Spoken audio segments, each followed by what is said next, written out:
We are here, the final stop of the return of Philippine volleyball, and we will crown the champions of the first ever professional league in Philippine volleyball history. Up first, we have Choco Mucho facing Petro Gazz for a battle for third.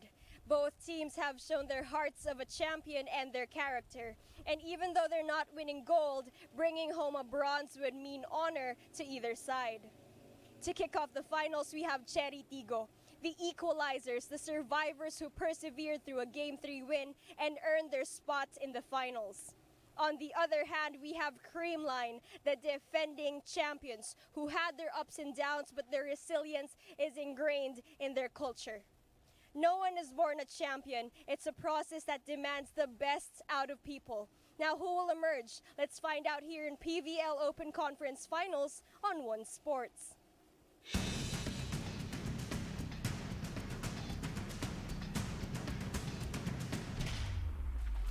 Here comes Special Sultanes, full swing, picture perfect execution. Ria Menez is the best blocker of our conference right now. Maida gets it through. Ina and PVL connect. Taas. High percentage. Slip and slide play by Maddie. Cap unleashes. Angelino on that powerful win.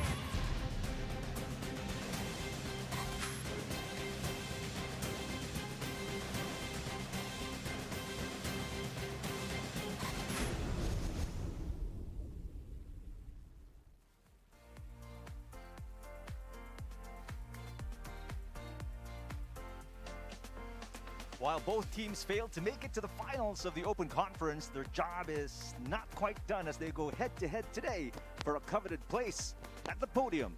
From the PCV Social, Civic and Cultural Center in Bacara, Ilocos Norte, it is a battle for third between the fourth-ranked Petro Gazz Angels and the league's number 3, the Choco Mucho Flying Titans.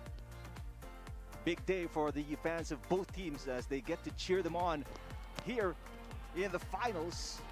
Good day, everybody. My name is Eric Tipan alongside Melo Tunay, and this is One Sports exclusive coverage of the country's first professional volleyball league, the Premier Volleyball League on One Sports and One Sports Plus label, but they still have a chance to finish strong in the Open Conference. That's right. Good afternoon, Eric, and good afternoon to all our volleyball fans. Now we're down to the last stretch of this tournament, pero that doesn't mean na bababa yung intensity, more like tataas pa nga.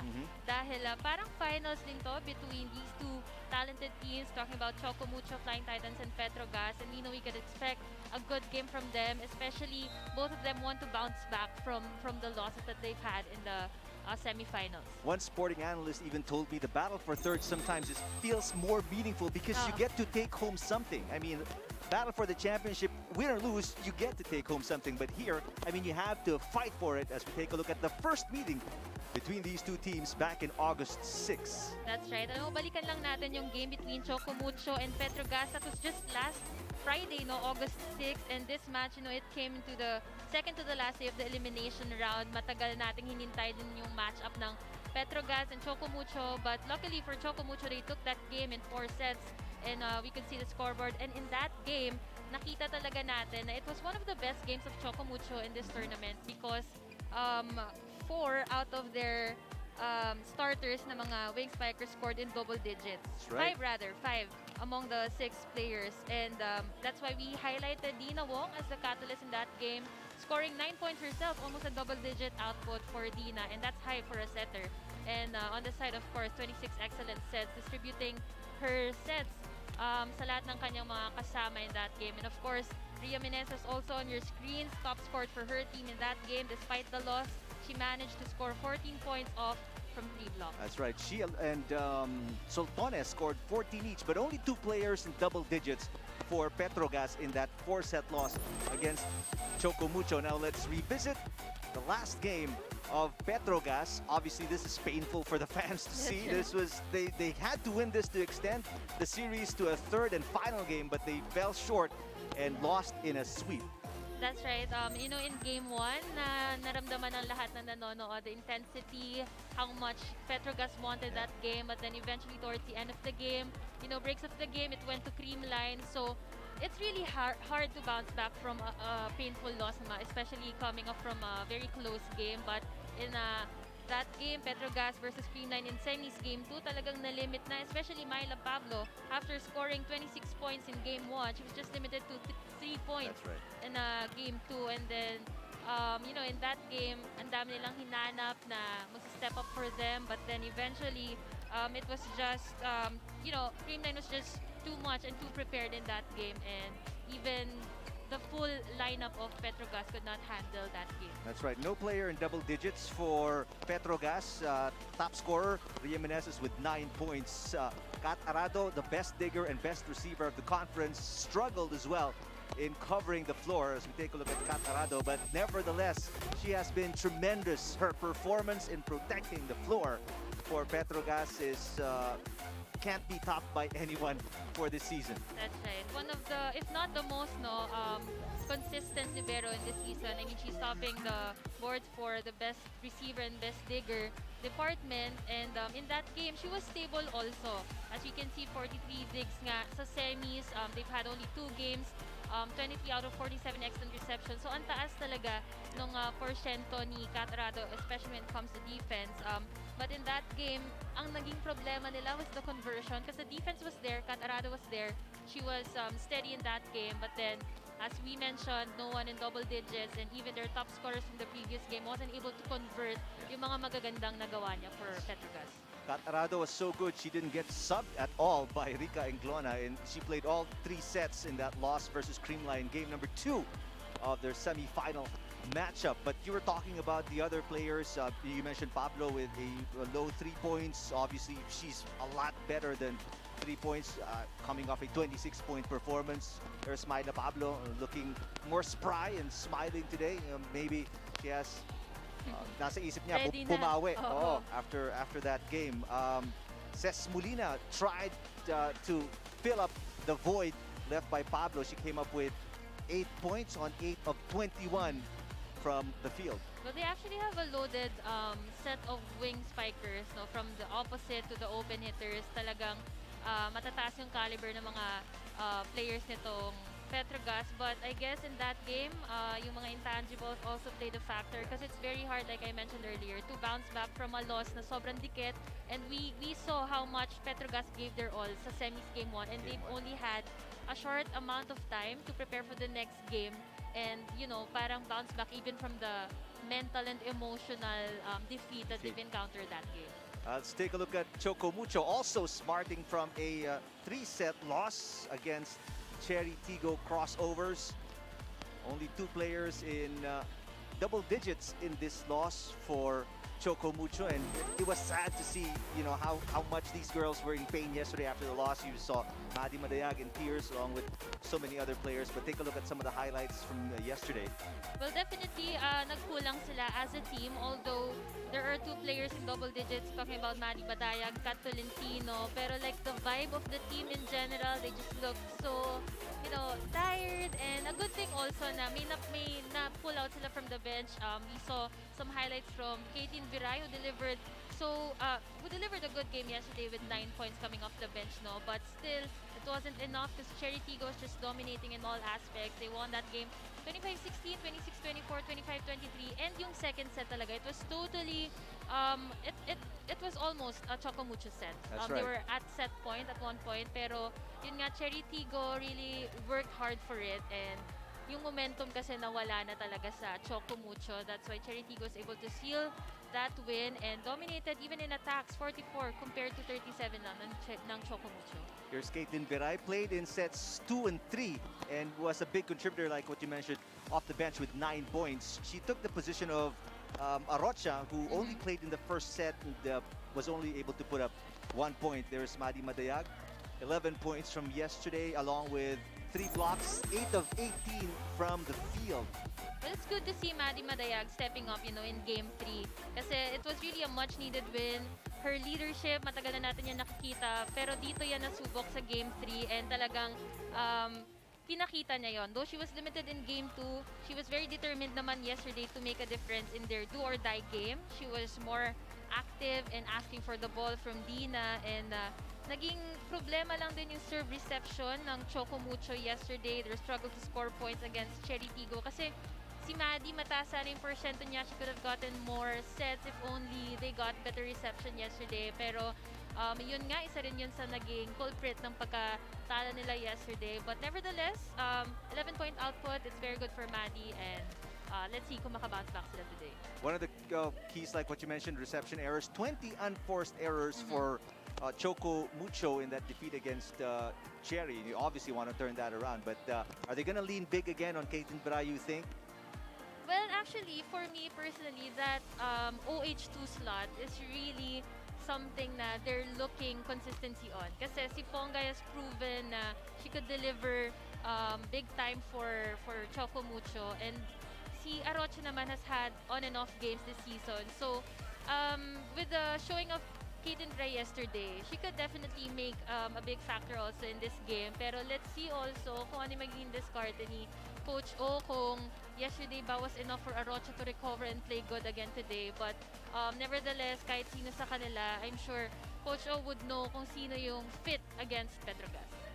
So those are the things you have to check out if you're a Flying Titans fan. But in the meantime, here are the two players who are must-watch in today's matchup, the key showdown between Myla Pablo and Kat Tolentino.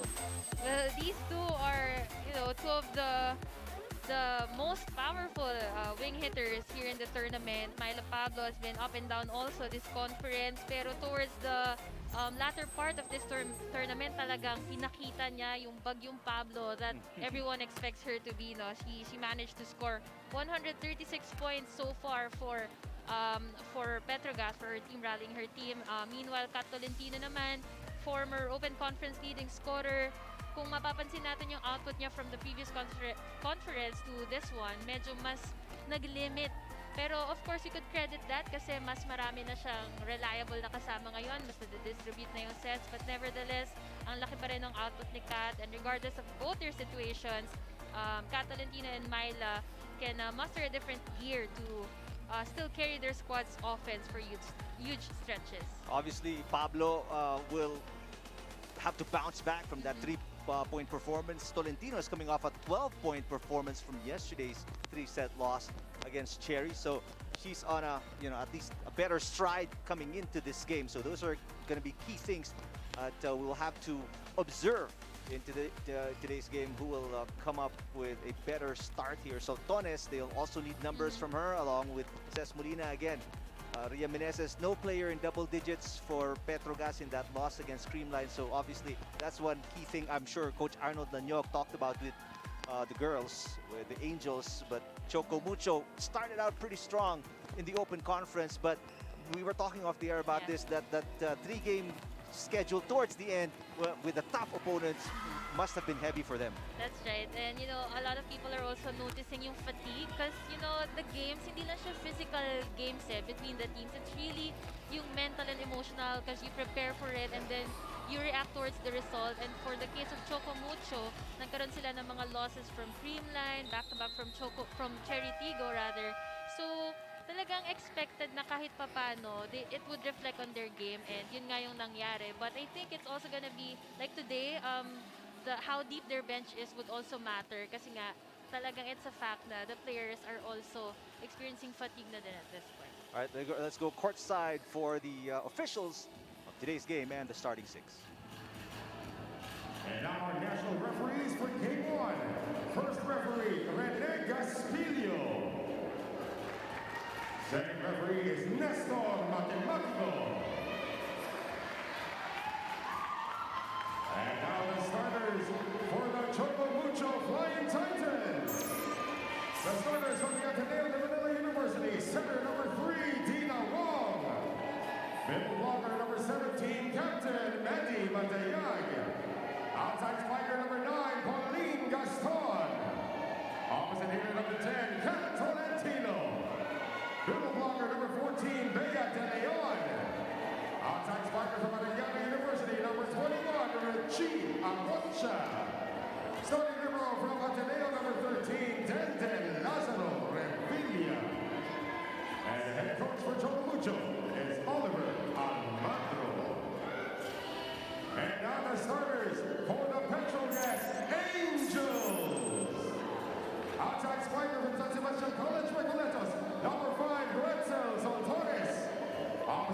San Beda University, number 7, Ses Molina. Middle blocker from the Far Eastern University, number 9, Ram Palma. Center from De La Salle University, number 17, team captain Chi Saet. Middle blocker from the University of Santo Tomas, number 18, Ria Mendez. Outside flanker from the National University, number 19, Maida Hondo.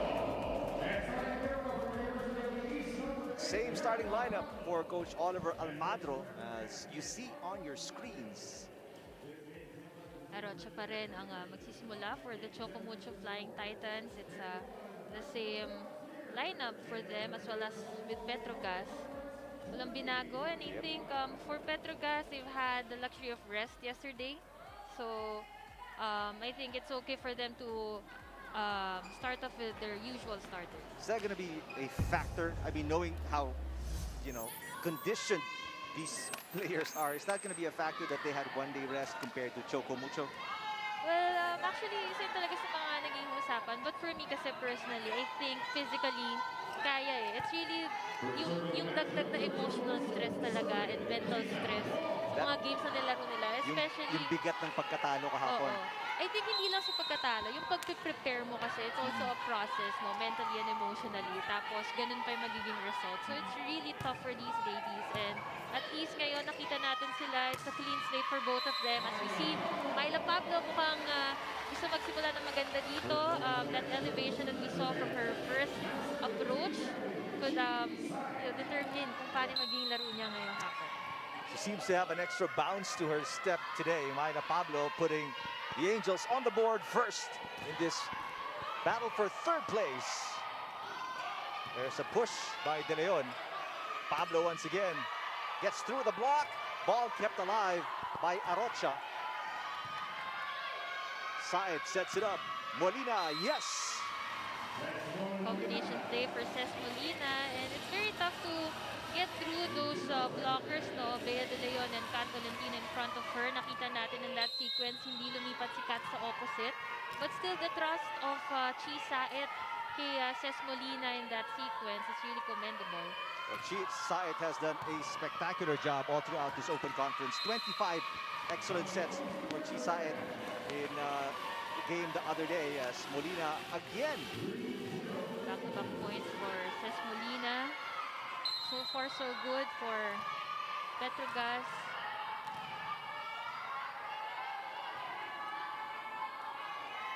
Angels off to a good start here. 3 serving 0. That's just out of bounds from Chi Saet. Medyo mahaba yung serve na yun, no? Pero good target though for Chi Saet. Targeting the end line. Nakita natin sa pattern nila. Medyo nakapasok talaga yung mga receivers ng Choco Mucho, but that went out of bounds. How often does the coaching staff, Mela, I mean, you've played before obviously, how often does input from the coaching staff come na kung saan mo isi-serve yung bola? There's another kill by the Angels. Well, every time may magsaserve, there's a board sa gilid, and nilalagay nila yung target talaga dun sa board. Kaya I also mentioned in my previous game coverages na yung screening din, nakikita natin yung mga blockers na nakataas yung mga kamay nila, and they're not always at the middle part of the court kasi hinaharangan nila yung target ng server. But as a player, as you see this good rally, Gaston trying to keep it in play. There's Meneses just short of the tip. Point goes to the Flying Titans. Are you at liberty to just choose your own target also, or do you have to follow kung ano yung... Well, depende sa team eh. If you don't see the coaches instructing you, kung wala sila nilalagay na target, it's your call. Bahala ka na. But usually kasi, especially for pro, it's very tactical na eh. Kasi yung service, it's our first line of offense. We could score from there. So, it's really instructed by the coaches. 2 serving 4. Soltones kept alive by De Leon. Here comes Gaston off the tape of the net. Meneses tips and check ball. That was a simple kill by Ria, but she just knows where to place that ball. Kita natin her take off. Nalubong agad yung bola, and walang tao doon sa zone 2. And SS, the best blocker of the Open Conference, also one of the leading scorers of the Angels. Gaston attacking. Back set, going to Molina with a tip. What a save by Revilla. One-handed set there from Wong. Saet sends it to Soltones. Easily blocked by Tolentino. Lack of effort there from Soltones. That would have worked, no, kung iba yung blockers. Kasi, off cut shot. Hindi na sana maabot yun, pero nakalimutan niya yata. It's Kat Tolentino, a very tall player she's up against. And if it wasn't Tolentino, De Leon was there as well. So here's Tolentino. Got it through the block of Palma and scores. In that rotation, we did not see any kill from Kat Tolentino. Sometimes, masaya na yung mga kalaban pag umiikot yung mga key players, but not for Choco Mucho because Kat Tolentino has had a lot of explosive attacks in this conference from the pipe. 4 serving 5. Chance to tie for the Titans, but they throw it away. Good thing Myla was able to measure yung bola palabas na, but that was actually going her way. And they were a little crowded in that area too. Buti hindi siya nagbanggaan ni Arado. Former Lioness of San Beda serving. Here's Pongay Gaston. The up by Pablo. Soltones will attack. Gaston again. Good coverage by the Angels. Soltones, that's outside. I could notice si Soltones in their previous matches. She wasn't as efficient as she was in her previous games with Petro Gazz. But alam mo, hindi naman yan mapapansin because there are also other people stepping up for her. Pero minsan kasi pag talo, tsaka mo hahanapin yung same output eh. Only 6 points for Soltones in the loss against Streamline. Choco Mucho again looking to tie here. A tip by Saet. Good eye by Chi Saet. Galing sa serve itong si Pongay Gaston, and she was just, returning to her defense position, but Chi Saet too quick on that attack.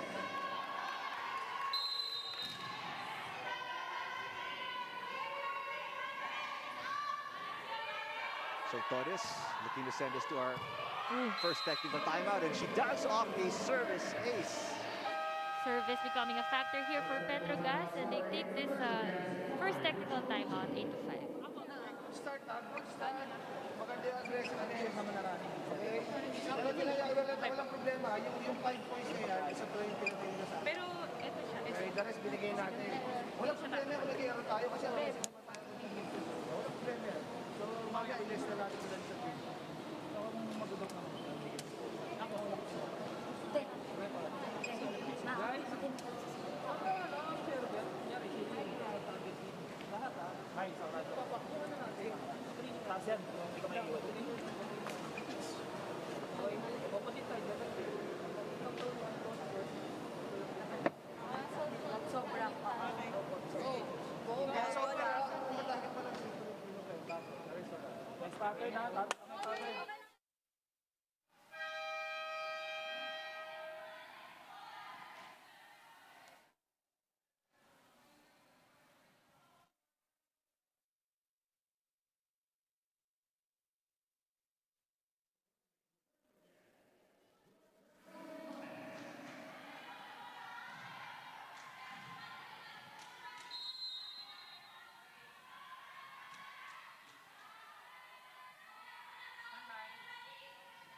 This morning, I had a chat with team captain of the Petro Gazz Angels, Chi Saet, and she told me it was painful that they lost their ticket in the finals, but they're still happy they got into the top 4.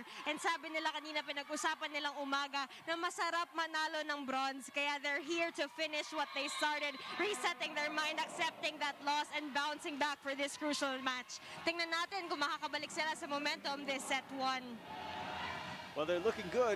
Myla Pablo with a great attack there from the middle, sending it to the corner, and it's a 4-point lead for the Angels.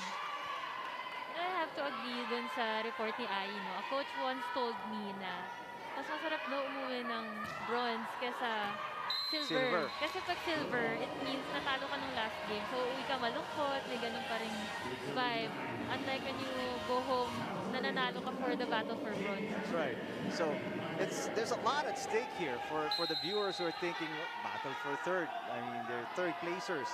There's a prestige and that, again, you're talking about it, that feeling, happy feeling that you're coming off a win as Rem Palma scores again. Good to see Remy Palma getting activated here in this game. Isa to sa mga na-miss natin last game as we take a look at that spike of the set brought to you by Duncan, her signature running attack.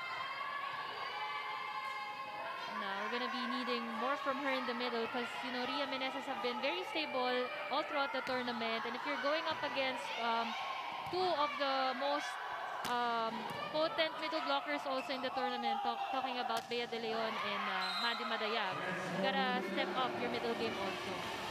Says Molina from the back row as Petro Gazz looking like a well-oiled machine here in the first set, forcing Coach O to call a timeout.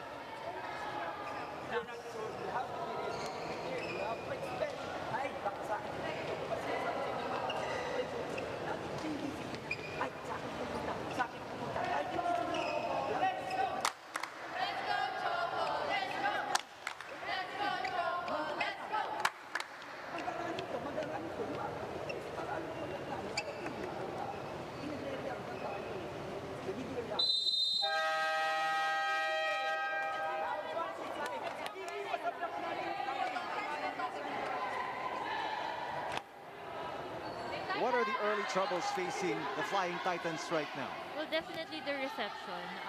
Petro Gazz have scored a couple of aces already, even when it's this early pa lang ng first set. It's not just the receiver, it's the pattern din ng reception. We've seen a couple of miscues from the Flying Titans. And if I heard it right naman kanina sa timeouts, Coach O was instructing the girls na ituro nila yung spikers nila kasi nagugulat sila na bigla na lang may pumapalo, hindi nila napablock, and then lalong nag-a-appear yung mga lapses nila sa defense. But this time around, Bea De Leon had the opportunity to attack, and she makes the most out of it, scoring their 7 points against Petro Gazz. Wong, 19 excellent sets in that loss against Cherry. Got outplayed by Nabor, who put out 28 excellent sets. So she also has something to prove coming into today's game, obviously. We've seen her na kanina, na-highlight natin yung game niya against Petro Gazz ng eliminations. It was a totally well-balanced setting game for her. Talagang 5 out of her 6 5 out of her attackers talaga managed to score of double digits. And of course, yung mga setter yung lagi na-highlight sa mga ganun. And how good, talking about Wong, how good are you if you had your 5 players in double digits and she managed to chip in 9 points as well? So almost lahat ng starters, no? Almost at double digits. Double digits, that's right. Pero at this point, it's really the consistency that will be needing from their team. As we saw that Arocha error. Yeah. Back-to-back service errors for the Flying Titans, 13 serving 8 here. That could have gone out too. Tolentino, what a dig there, over-received though. Arado with the up, Saet sets it, Pablo through the block, yes! Kind of Pablo, a lot of power on that hit. And nakita niya na si Bea yung medyo late sa paghabol dun sa block. There was a gap between the hands of Bea and the net, and she opted for a cross-court hit. 4 excellent sets so far for Chi Saet, team captain of the Angels. Right now, That sailed out, no? Pero nakita natin habang sinusundan natin yung bola na ang laki talaga ng butas doon sa likod. Medyo sa zone 1 na dulo.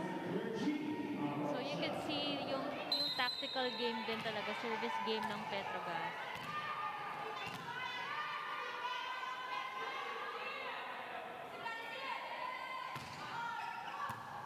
Soltones with a receive.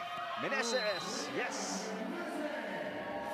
And so far yung reception ng Petro Gazz is really showing yung worth niya because Chisa have been really setting up her spikers. Mas kalat yung sets as compared to Choco Mucho. Konti pa lang yung nakikita natin na bigay sa gitna kasi nga they're having troubles at this part of the set with the reception. Valentino is blocked. Save is no good from Arocha as Petro Gazz. They erect a 7-point advantage now, taking us to our second technical timeout in set number 1.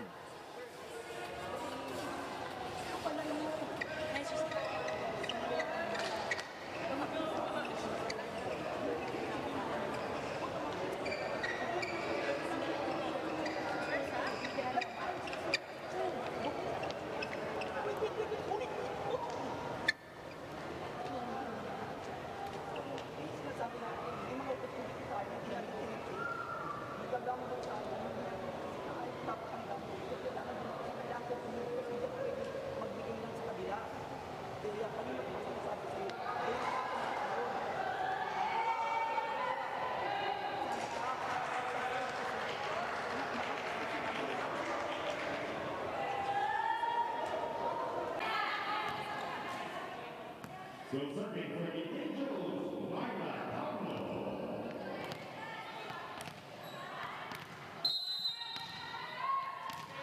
Back here at the PCV Social Civic and Cultural Center in Bacara, Ilocos Norte.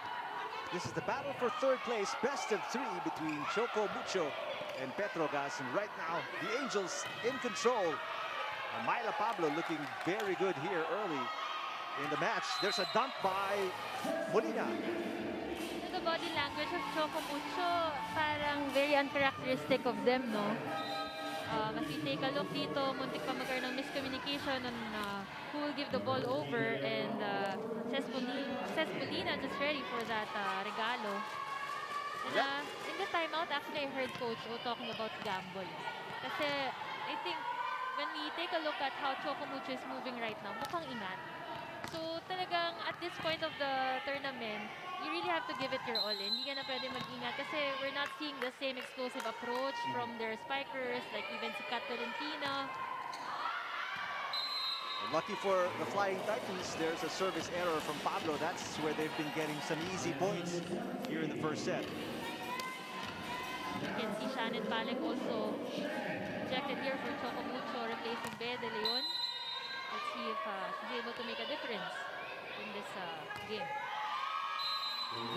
8-point deficit right now off a service error by Palek. Petro Gazz obviously looking much better and learned a lot from the first meeting. Well, the only meeting against Choco Mucho where they lost in 4 sets. They're in shape here to take set number 1 up by 8. Wong to Gaston. One-handed dig for Soltones. No, for Pablo was not good enough. No one was there to recover that ball. And these are some of the things that you have to take advantage to, especially when the libero is out of the court. Kasi syempre yung mga middle blockers natin, reliable yan, especially sa harap, but sa backline, they're not the quickest of the players. So you really have to take advantage. Usually yun yung mga rotation na laging nagda-drop ball yung kalaban. Caitlin Viray is in the game for the first time as that goes outside from Molina. A bit late on that attack. Sailed out versus Molina. You see Coach O mixing it up here for Choco Mucho. Earlier we've seen Shannon Palek, and now Caitlin Viray is serving for the Flying Titans. He's tapping into that USD connection right there, Mena. Soltones. Tip from Wong. Arado will set it back to Soltones. Blocked Arado with a coverage. Molina with a tip. Revilla will set it. Gaston. Both teams with good coverage of the floor. Pablo, yes! The connection of Petro Gazz is really established, no? Chisa really knows her spikers well. Kanina nakita natin isi-set pa lang yung bola, but Myla Pado's already approaching from the pipe. So they're really working like a well-oiled machine here in this first set. Which is why, that explains this 7-point advantage. 19-12. Again, reset reception na naman ng Choco Mucho. Oh. And take a look at the attack points, Mela. Oh. Plus 10 for Petro Gazz. That's right. What a block there. It's just outside. Off the hands, I think, of Rem Palma. Okay, Gaston. It was offside. Getting that point, and smart for her to use the hands of the smaller blocker. Kasi pag ganun, yung smaller blocker medyo mas nakasalo eh. As compared to when you hit it off the hands of the taller blocker na mas payong, it will definitely fall on your side of the court. But in that sequence, we could see Soltones making up for her previous attempts to drop ball. Well-placed drop ball. She's been blocked a couple of times in her earlier attempts. Pero ito, easy point for her. Maddie Madayag on your screens. Down by 7. Madayag. Good dig by Molina. Here comes Pablo. Wong chases after it. Sets it for Arocha. Oh. Yes. Good swing by Regina Rocha, and responding well to the instruction of Coach O, kasi sabi niya nga kanina, di ba, gamble na, huwag nang mag-ingat, and definitely hindi nga nag-ingat ito as we take a look at that Duncan spike of the set courtesy of Regine Arocha. 6-point game. What a save by Soltones. Nope, that's going to be 4 touches against Petro Gazz. That's according to first referee Rene Gaspillo. And talking to team captain Chisay, kita ko. No more argument. So Choco Mucho making a tiny bit of a comeback here. They were down by as many as 8 points. They are within 5.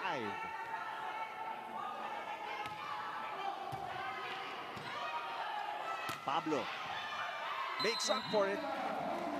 Again, taking advantage of the rotation, nawala doon yung libero. And Pablo for the cross-court hit. Just too sharp. And yung block ni Shannon Palek medyo leaning towards the right talaga. Left a big opening for Myla. Again, yung reception nila, Eric, hindi talaga umaabot sa setter's box. As you see, excellent digs. Quite in favor of Petro Gazz. 20-12. Arocha. Saet. Go to the middle. Soltones. What a dig there from Viray. Back row attack, Gaston. Saet to the middle. Meneses with a left hand. Easily picked up. Here comes Arocha once again. Dump. Oh. Yes. That's a good eye from Arocha. Kita niya the defender was way at the back of the court. Excellent hands too. I mean, from that far from the net, yeah, it's not easy to tip the ball. And Molina naman umatras because usually talaga kapag nag-viewing siguro sila, naaaral nila yung percentage ng mga hits, the angles. And usually we see Arocha with a down the line hit. Kaya umatras itong si Ces Molina. Choco Mucho calling a timeout. They are down 22-16. Set number 1 against Petro Gazz.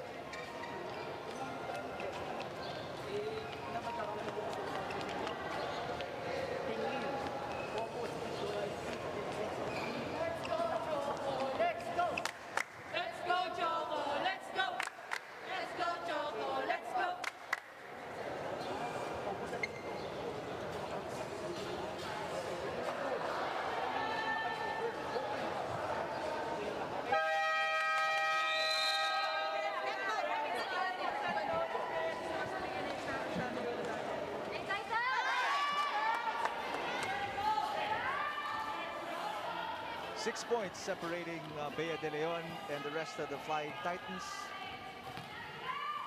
against the Angels. A full front line for Petro Gazz. There's Pablo. Meneses. And Molina. Arocha through the double block of Pablo and Meneses.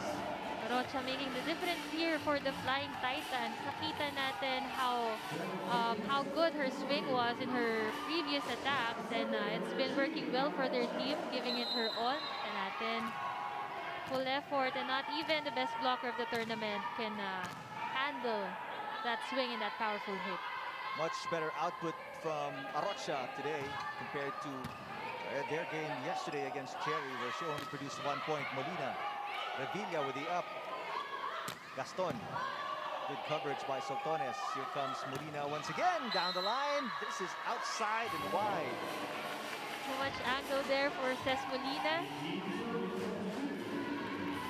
And I think she was going for the check out, because of course she's going up against Kat Tolentino, one of the potent attackers for Choco Mucho. So best way to score is to really swipe it off or get it from off the block. Saet once again to Molina. What a save by Soltones. Molina once again cross court this time. Gaston with the up. Wong sets it too close to the net. Battle won by Tolentino. Molina. Ooh. Excellent set from Panek from Wong as they score once again. Shannon Palek responding well.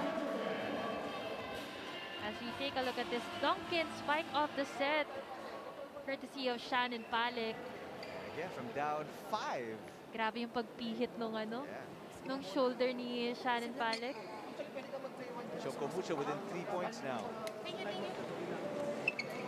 ka mag-playoff. Pag wala, di atras ka ng ulit dito. Pagka medyo bumukas si Chi, hindi mo pag-playoff.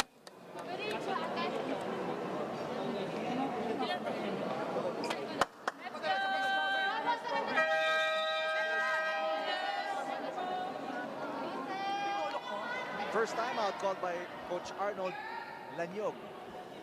If this lead wasn't threatened, not like it is now.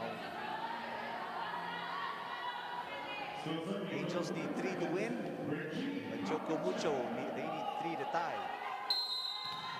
At least Choco Mucho is building on their momentum. No? Medyo nag-struggle itong si Ces Molina. She's had a couple of sets there in the previous sequences, pero struggle kasi she's trying to go further down the line. Kasi syempre si Kat yung blocker niya, so tinatry niya talagang patamain. Because when she hits it cross-court, then Lazaro Revilla is there, and mas madali silang makaka-counter-attack. A service ace from Arocha as the lead is just 2 for the Angels. Good momentum being built here by the Flying Titans. Just when the fans thought it was going to be a one-sided affair in the first set, Arocha with another ace, and it's just a 1-point game. In this best-of-3 battle for 3rd place, another timeout for Coach Arnold Lanyog.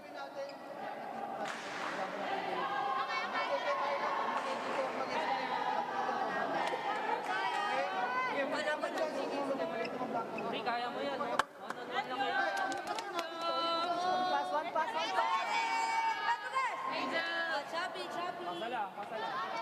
They need one stop. That's what one of the things I heard during that huddle as you take a look at the service aces. This is the second one from Arocha. The first one was off Soltones, so 2 straight points for Choco Mucho. That was a good target by Arocha, and on top of that, it was also a good clearance ng bola. It was really a good floater there from Regine. Arocha has served more aces than the entire Petro Gazz team right now. She has 2 of the 3 aces.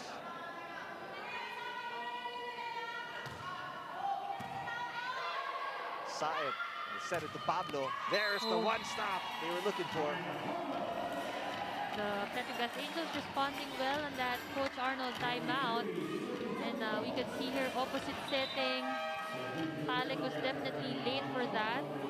We also have to credit half of the point to Chi Saet for that bit of delay, confusing the blockers on who to block. As we take a look at Nean Mendrez getting injected here in the end game. Over received, Molina with a kill, and it is set point. Petro Gazz 24-21. No one was ready to defend that ball on the net. He just waited for Molina to really hit it, and no one was ready to defend it on the floor either. Gaston. Go back to that side, and Molina will punish them. Molina finishes off the set with a great kill. As Petro Gazz wins 25-21 against Choco Mucho. Set number 1 in this best-of-3 battle for 3rd place.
Back here at the PCV Social, Civic and Cultural Center in Bacara, Ilocos Norte. Set number 1 in the books already. And very comfortable offensive set for Petro Gazz's Chisaet. Delivered to almost every one of her spikers. Meanwhile, Choco Mucho, one of the things she mentioned, Mena, during the first set was the struggle in reception.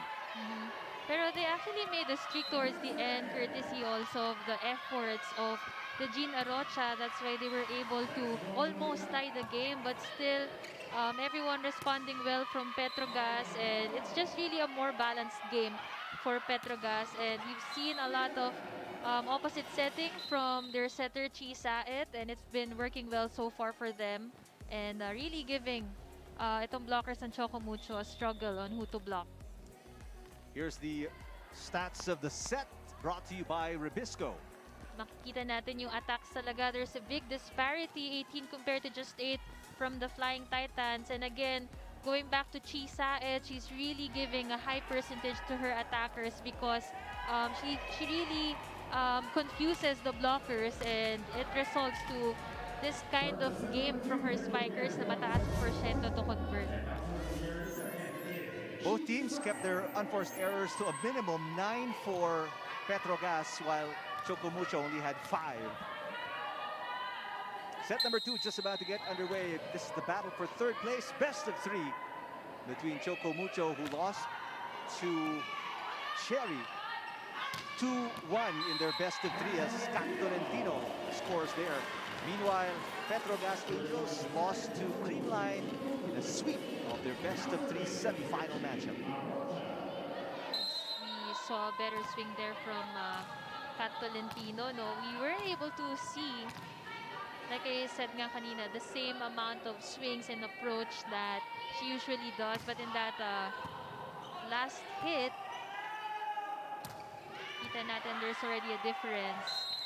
Arocha out of position that time, and an easy kill for Pablo. Again, for Choco Mucho, it's not just the skill no, that they're having a problem with. For me, it's really the pattern. Nakita natin dun sa miss dig na yan ni Arocha, pa-forward siya. And the ball was talagang approaching the end of the court. So there's really something that they have to work on when it comes to their defense pattern. And their reception as well. The ball went out of control, and Sultanes with the easy dump. Just when you thought Choco Mucho was off to a good start with Tolentino getting involved in the offense, they give Petro Gazz 2 quick points, but Madayag with the answer right there. There you go, a better reception from Regine Arocha. And yun lang naman din yung kailangan nila talaga. I mean, last game, Madayag has had a lot of points, di ba? She's had so much to contribute for her team. And they could use more of her in this game if they just, you know, get more outputs from the reception. Well, Madayag with a service ace. She's coming off an 11-point game. 8 of 18 from the field, along with 3 blocks. There's a misreceive for Molina. Maddie Madayag delivering in any way she can, but so far top scoring for the Flying Titans. We have Arocha with 5 points and Gaston and Tolentino with 2 points each, while for Petro Gazz we have Myla with already 7 points from the first set and Molina with 6. Short on the tip for De Leon. That's good news for Petro Gazz fans. Myla Pablo with 7. Remember, she's coming off a 3-point performance. Could be a season low for her. You see the error there on the attack by Bea De Leon. Medyo kinapos siya on that retweet. Gaston. Pablo was right there for the receive. Sultanes goes up and scores. Again, it's really the setting game of Chi Saet who's giving confidence to her spikers. Nakita natin, talagang opposite setting ginagawa niya when she's at the right side of the court. Doon siya magsiset sa mas malayo para mas malayo din yung hahabulin ng mga blockers. And when she's at the left side of the court naman, opposite set to Molina. And we see it's been very effective all throughout the match so far. There's a tip by Sultanes, saved by Gaston. Ball is still alive. There's a chance to attack for the Angels. Molina is rejected at the net. And dito mo makikita kung bakit talagang kailangan ng opposite setting ng Petro Gazz. Because if maliit lang yung ita-travel ng mga blockers nitong Choco Mucho, this is the result because they are one of the tallest and one of the good blocking teams also here in the PVL. 4-all, set number 2. Choco Mucho down 1-0. Trying to go down the line. It went too wide for Sultanes. We're tied at 4 here. Sultanes trying to look for the hands of Dina Wong, but too much spin and angle on that hit. Choco Mucho with the lead here. 5-4. Molina. Yes. Molina being the leader of Petro Gazz. And she's also had a lot of good digs today. So it's so far an all-around game for Cez Molina. Coming off an 8-point performance, says Molina. There is Bongay Gaston clipping the line. Bongay Gaston with the spike of the set brought to us by Duncan. Again, choosing the smaller blocker, Chi Saet. And no one was there to defend the ball on the floor. A lot more activity from the spikers of the Flying Titans here in the second set as Chi Saet swipes it off the hands of the blockers. Veteran move by Chi Saet. Wala man lang any sense of intimidation from the taller Bea De Leon. And with that push and swipe, works well for the Petro Gazz Angels. So both teams trading points early in set number 2.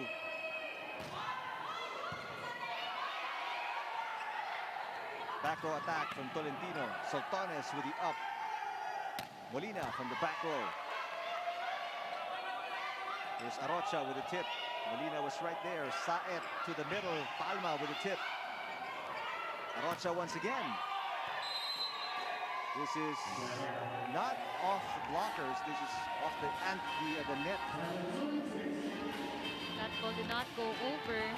Nakita natin medyo malayo. Medyo kinapos ng buwelo itong si Regine Arocha. I mean, her body was way further from the ball. Kaya yung clearance nung yung contact niya sa bola medyo mababa na.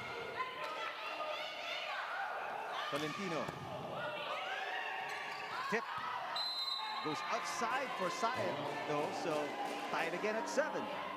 Good attempt though, because there was a big slot on the side of Choco Mucho, but too much power on that power tip.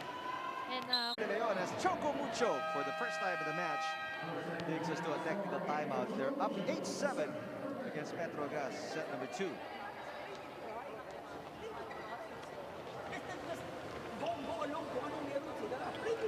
As coach. Nice defense. Okay. Taas mo lang. Okay. Anit si Pablo. Ilan spiker muna? Spikers. No! Ito na naman ang gagawin niya. Makinig pag sa akin. Makinig kayo sa akin. Ito ang gagawin mo. Papasok si Palma dito. Kung magalani, papasok si Pablo. Saan dadalhin? Pupunta dito. Pupunta dito. Galing mo mo. Huwag magdala.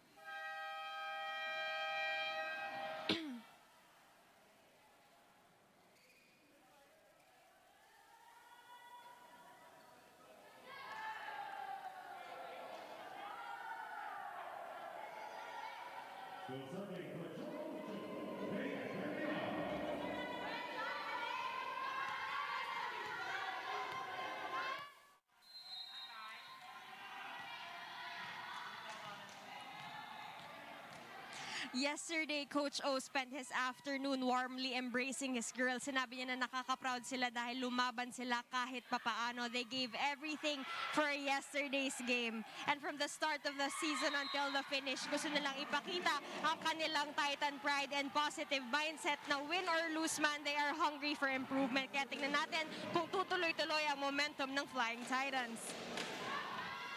Well, right now they're off to a better set. Up by 2. Remember, in the first set, they never led. And they played catch-up until they coughed it up 25-21. Right now, though, Myla Pablo looking to cut this deficit. no blockers there for Myla Pablo, and I just don't know why they would do that. He's one of the top scorers here for Petro Gazz.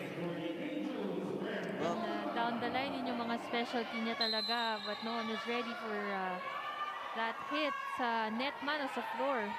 there's been a lot of lapses, receive, and even, like you were mentioning, defensive patterns of Choco Mucho, and right now it leaves more to be desired. Molina. Madayag with the tip. Here comes Saet. Beneses kept alive. Arocha with the attack. Molina with the up. Saet sends it to Pablo. Off the block, Myla Pablo. Yes. And Myla doing Myla Pablo things here. She's just really going for every set. As you take a look at the spike of the set brought to you by Duncan, yung kagandahan kasi doon, hindi siya namimili ng set eh. Actually, this set was a bit far from the net, not the usual preference ng mga spikers, but nevertheless, she would really go all out in every approach that she does. 2 straight points for the Angels. That was mistimed from Tolentino. Pablo once again. This is over-received. Meneses unable to put it away. But a free ball. Coverage from Pongay also. Pablo is blocked. Good Palma. reflexes by Palma. Yeah, keeping it alive. Tolentino, here's a set for Arocha against two blockers, kept alive by Gaston, one of the longest rallies so far in the match. Saet, back to Pablo. Here's Tolentino, back row, into the net. Petro Gazz, they take the lead, 10-9. Medyo mababa na yung contact ni Kat sa bola. Masyadong binaon.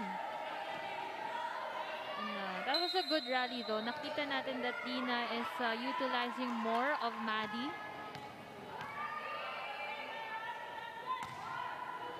Good serve from Palma. Again, yung reception ng Flying Titans. So becoming a challenge for them. Meneses on the running attack. Petro Gazz up by 2, and Coach Oliver Almagro will call a timeout here. Petro Gazz looking stronger once again after trailing by 2. Maria Meneses up against Regine Arocha, and Regine not just, she's not able to handle that attack. And so let's see how they regroup from leading the set, and then right now they're down by 2. Kasi nakaka-depensa tayo eh. Kaya nandun sa likod, medyo malikot yung kamay natin.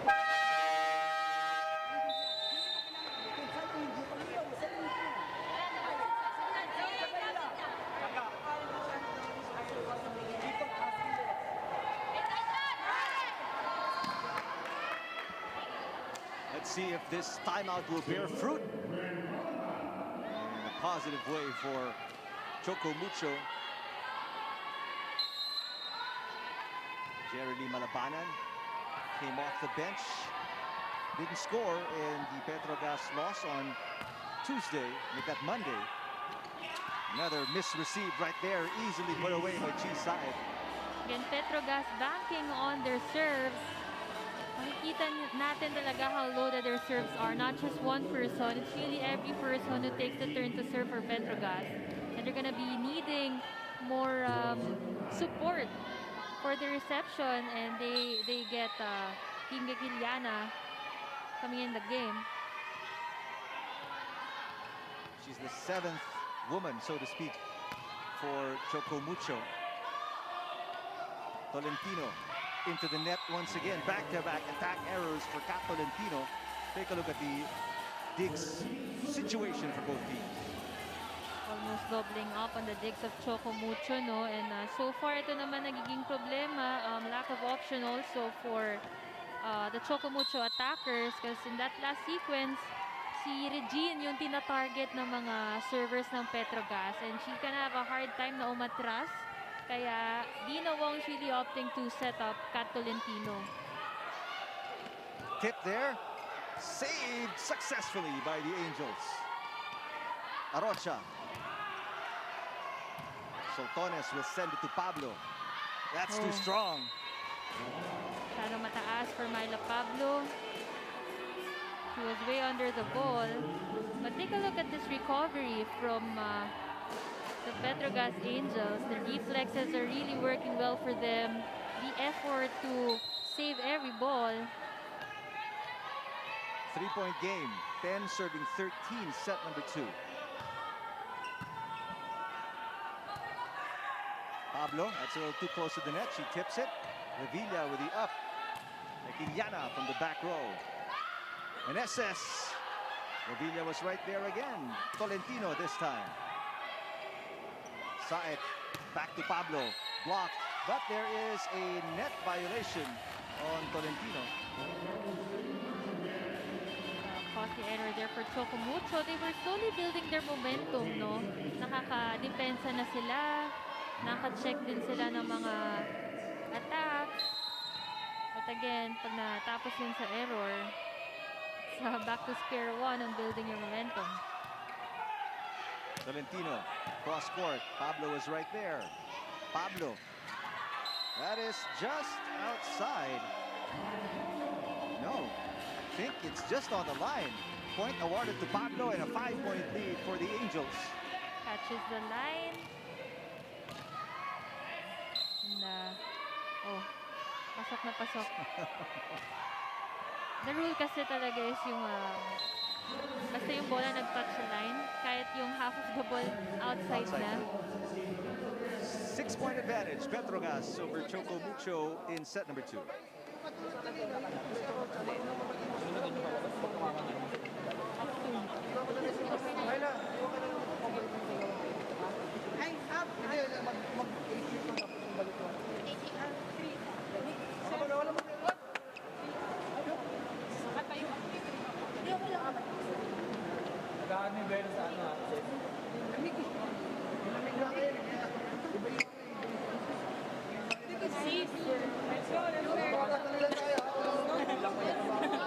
Kahit na saan. Wala nga. Eh! Petro Gazz! Nilibre mo ako, sis. Naansya mo ako, ha? Kaya man.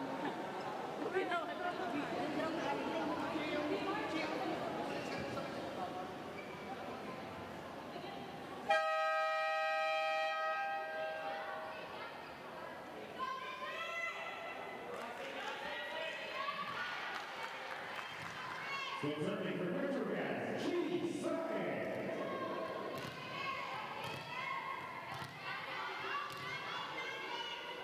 After trailing by 2 points, Petro Gazz right now in a very good position in set number 2. Just look more focused in this game.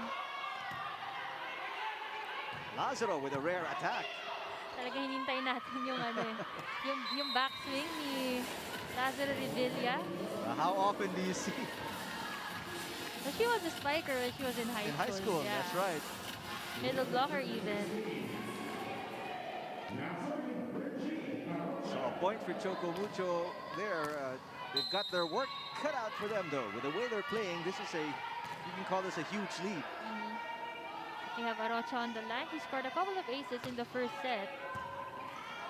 Good receive though from Sultanes that time. Here comes Molina. What a solid block right there. It came back as strong as it went in. Well, again, if you're setting up your spikers so high na hindi na sila na-challenge at nag-isip kung kanino pupunta, this is what you get when you have Kat Tolentino and Maddie Madayag blocking you. Game face on for Maddie. 4-point game. 2 straight points for the Flying Titans. And let's see if they can build their confidence from here.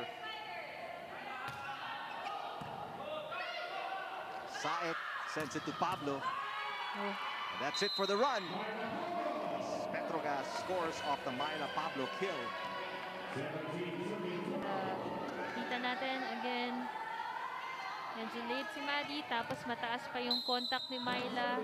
Credits to the receive and set of Arado and Chisaet. Actually, kanina ko pa rin napapansin no, na when the ball is on the side of Petro Gazz, talagang they try their best na ihatid yung bola sa setter's box. Kaya mas marami talaga silang play na nagagawa. Even yung mga single plays lang na set to open, set to opposite, there's still a delay on the side of Choco Mucho when they're blocking. Kasi maganda nga yung pagkakahatid ng reception. Meantime, Menesa celebrating off a kill block. Back to a 6-point lead. Make that a 7-point advantage now off a service ace. Petro Gazz up over Choco Mucho, forcing Coach O to call another timeout. Nice speed there by Lazaro.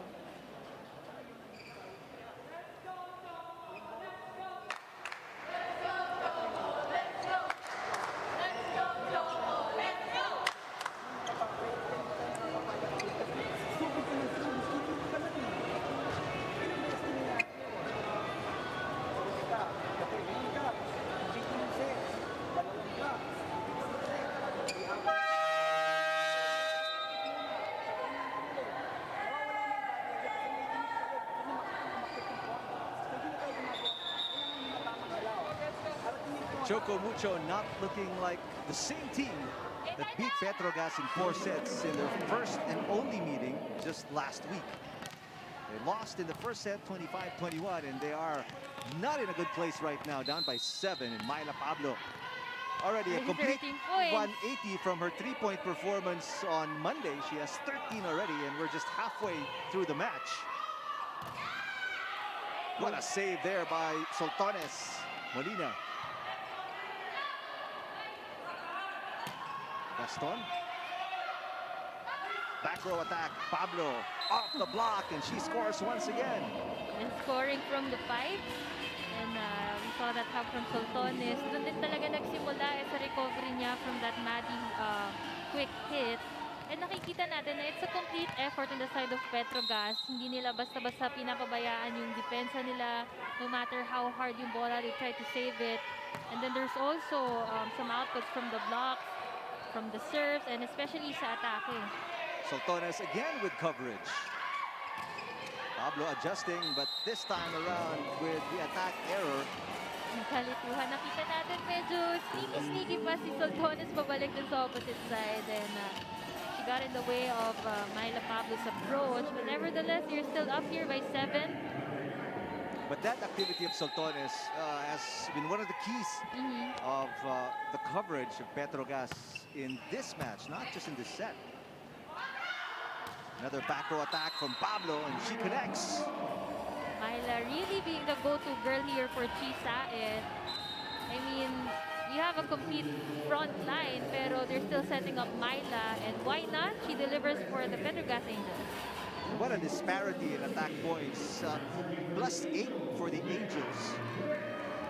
Only 4 for Choco Mucho. Petro Gazz with 12. Good serve from Maddie Madayag as Petro Gazz now just pulling away. Again, medyo patapos na tayo sa second set, but the problem still hasn't been resolved for the Flying Titans. It's really the reception that's haunting their game here against Petro Gazz. 9-point advantage. This is the biggest lead for any team in the whole match. That's off the head of Pat Tolentino, as it is now a double-digit advantage for Petro Gazz, 23-13.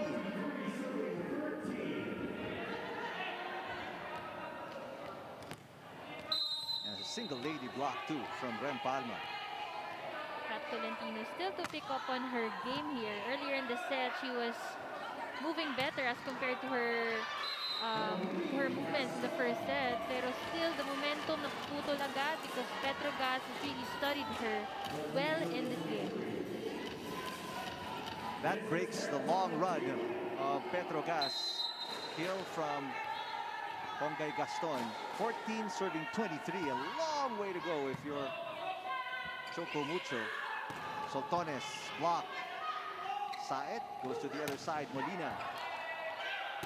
Over received, then there's a kill from Soltones. It is 10 set points for Petro Gazz here, 24-14. Soltones kanina pa pumupukpok sa depensa, hindi makapuntos sa opensa, but she maximizes this regalo from Kat Tolentino and scores off that powerful hit. It's outside, but Petro Gazz can spare a few here. Save on match point. Did you expect Petro Gazz to make it look easy, at least in these first 2 sets, Mel? Well, so far, I wouldn't really say I expected it. Kasi kanina, we thought it was gonna be an easy set for Petro Gazz, pero the streak of points that Choco Mucho worked on really almost gave them that set. And that point for Petro Gazz kind of tells the whole story of set number 2. I mean, just so many errors, so many miscues for Choco Mucho, and they fall in the second set, 25-15, and they're down 2-0 against Petro Gazz.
Choco Mucho looked good in the beginning, had a 2-point lead at the start of set number 2, but after Petro Gazz took over the driver's seat, they never looked back and built a lead as big as 10 points, en route to a 10-point win in set number 2. Again, nung simula nung set, nakita natin na it was a better start for the Flying Titans. Pero yung composure and the maturity sa laro talagang mas dun lumalamang din itong Petro Gazz Angels. And again, firing from all cylinders. They have a lot of service aces, attacks, even blocks. Pero I think for the Angels, what really set the difference for them ay yung defense and receive nila. Pablo was such a huge factor here in set number 2, already in double digits for the Angels. As you take a look at our statistics from set number 2, brought to you by Ribisco. Again, sa attacks, dun pa rin talaga yung malaking disparity. And the Flying Titans only limited to 5 despite having a lot of star players, power attackers in their team. But good news for them. Nakalamang sila sa blocks, but the errors and service aces, Petro Gazz was able to score more from the service line. And Choco Mucho, di ba maganda na yung ginagalaw ng Petro Gazz, tapos dumagdag pa yung mga errors ng Choco Mucho. So let's see if they are able to bounce back in this third set. Well, a do-or-die set for the Flying Titans here, but don't despair if you're a fan of Choco Mucho. This is just game number 1 of a best of 3 for third place in the Open Conference. So even if they fall here, they still have a chance to bounce back tomorrow. But obviously, must-win situation for them here if they ever want to win this match. Well, siguro best way also is for us to explain sa mga viewers kung ano ba yung mangyayari. Because best of 3 nga din itong battle for bronze. As we take a look at the leading scorers for Team Pablo, 15 points, Molina with 8 points, and then on the other side naman, Arocha with 6 and Gaston with 5.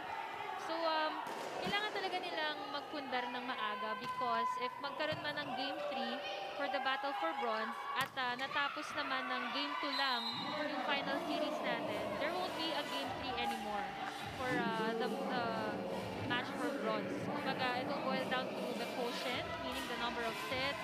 Kung parehan man, kunyari, manalo ng 4 sets Game 1, manalo ng 4 sets din yung isang team ng Game 2, sa ano naman, sa number of points naman in total for the games.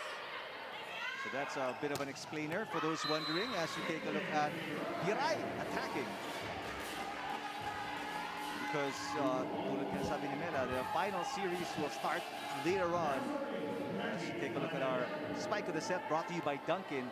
Green line taking on Cherry right after this game. Caitlin Piray looking more comfortable dahil yan yung original position niya talaga, yung opposite eh. And she was converted into a middle. So, and yesterday she played open. But Sultanes continues to find the holes in the defense for Choco Mucho, and you rarely say holes in the defense of Choco Mucho because Revilla and the rest of the cast, they're pretty good in terms of ground defense. That's right, and it also traces back kasi ang dami nilang mga libero na na-convert. We have Dina Wong also played libero in Ateneo as well as Pongay Gaston, and then you also have Lazaro Revilla.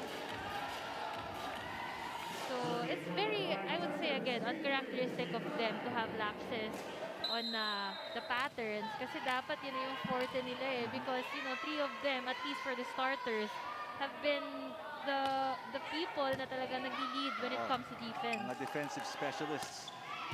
Sultanes. There's a dig from Gaston. Piray attacks. Arado with the up, back row, Pablo, and off speed, good save by Wong. Tolentino with a push. Sultanes again. Oh, It was set up inadvertently for Molina, but she could not convert. says Molina, disappointed with that error. Parang regalo na, pero mahirap din yun kasi moving towards her right eh. It's not the usual regalo na galing sa harap mo. Ito, gumagalaw papunta sa kanan mo, so mahirap din sa lubungan kahit pa paano. And let's talk about also the adjustment of Coach O here, making Kat Tolentino as the open hitter. Ilabas muna itong si Arocha. Well, Kat has played open already before. And dahil nga ito yung original position din ni Caitlyn, siya na lang yung nilagay sa opposite. Kasi yesterday she played open replacing Arocha. Arocha. But she committed a service error for all in set number 3. Palek over-received. Valentino with a tip, Molina with the up, back row Pablo. Again, the defense of Petro Gazz on the floor is just really commendable right now. It's not just Kat Arado, it's really everyone. Soltones, we have Ces Molina, and ito yung nagiging resulta kapag sinisipag nila yung floor defense. Talagang, you know, everyone's just so ready to attack kasi to pay also for the efforts of their teammates na talagang nagsipag sa depensa. And you can actually see yung fruits of the labor of the floor defense, and then Saet, an easy way to separate these blockers at the net. Palek, she finds an opening. Not the strongest of hits, but well placed for Shannon Palek.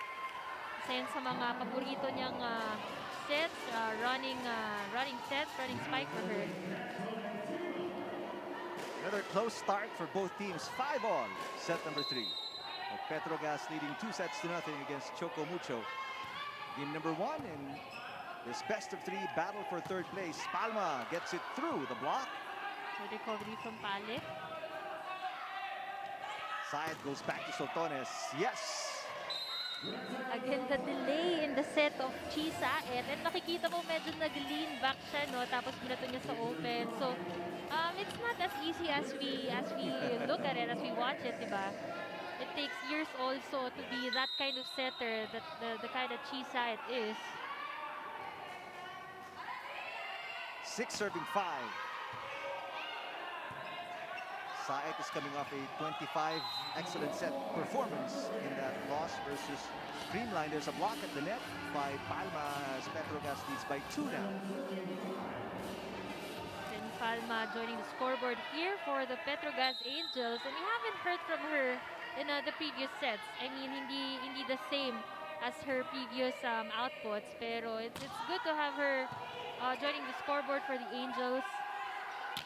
Gaston, cross court, picked up by Pablo, and right on cue, Palma again.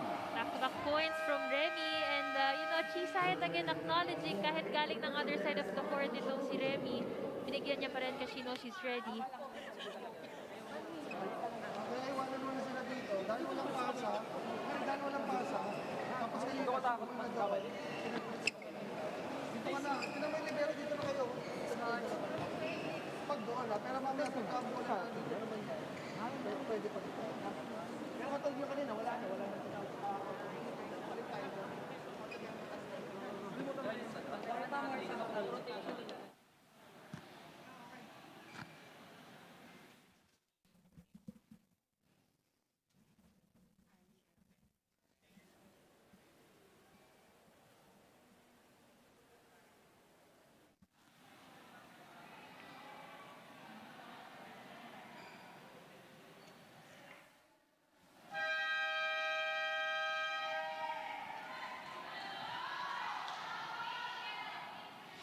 Coach Arnold of Petro Gazz told his Angels that they have to submit wholeheartedly to this game. Kailangan daw nila ibigay lahat para kahit anong resulta, wala silang regrets. And namin sa akin ni Coach Arnold na mentally degrading daw tong conference na to. Kaya kailangan daw nilang pagtuunan ng pansin lahat ng kanilang galaw, lahat daw ng sakripisyo nila para mauwi nila yung bronze. Bumalik tayo at tingnan kung isasara nila yung set na to. Well, that's what they're hoping for, and that's exactly what the Angels are doing. They're submitting to anything and everything in the plan of Coach Arnold Nanyog, and it's so far so good for Petro Gazz, but Gaston with a kill there. But these highlights from Pongay, from Tolentino, Madayag, and others have been few and far between for Choco Mucho, and that's why they find themselves down 2-0. Meron naman tayo nakikita kasi na sparks from every player of Choco Mucho actually. It's really the consistency and the frequency of how well they generate these points for Choco Mucho. Meantime, Pablo already in double digits, the first player in double digits for the The Angels, that time around, Gaston once again. So back-to-back points for Ponggay Gaston, keeping Choco Mucho alive here in set number 3. Ponggay Gaston coming alive in this game. And kanina niya pa yan nagiging successful attempts, no? Hitting down the line. And it's a good thing also na siya yung katapat nito ni Chi Saet. And she's maximizing that she's in front of, she has a smaller blocker in front of her. Palma, cross court. Tolentino with the up. The set is for Ponggay again. Dug up by Arado. Palma, another hit. Gaston again. And Ponggay Gaston, that's been the Ponggay show for so far. 3 straight points for her. 3 points in a row for Ponggay Gaston. And we can also see the variations, no, sa mga attacks niya. Kanina she went for the down the line hit. This time cross court, not even minding na it's Kat Arado who's there to defend her. She just really well placed that ball. And Gaston putting the team on her shoulders. She ties the game at 8. Back row for Soltones. Good dig from Tolentino. Gaston again. Arado with a second touch. Here comes Pablo. I wouldn't be surprised if they go back to Ponggay. There we go. Pablo looking to give the lead back. Yes, she does. Petro Gazz up by 1, 9-8. And Pablo's signature down the line hit. Again, the big gap in the defense of Choco Mucho. Nandiyan nakapasok yung defenders nila. Usually kasi they should stay para sa main line lang. And Pablo has been bailing Petro Gazz out of trouble in several plays so far in this match. That's just out for Palma. Good lead there by Caitlin Viray. But they're sticking with the game plan. You mentioned it, Mela, that the serve should be strong and right to the back line. And that's what Petro Gazz has been doing, although there's that risk of sending it outside. 9-all, set number 3. Tip by Saet, picked up by Tolentino. And Viray will score. Again, Caitlin Viray put in her most comfortable position and she delivers. Combination of swing and power there for Viray. This point forces Coach Arnold Lanyog to call a timeout.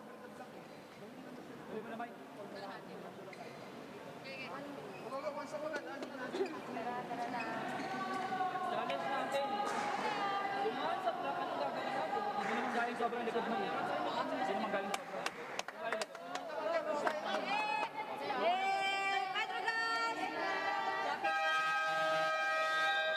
Petro Gazz coaching staff obviously aware that this is a set that Choco Mucho will try to bounce back in, which is why after just a tiny swing or a tiny lead change, they call a timeout to set things in order.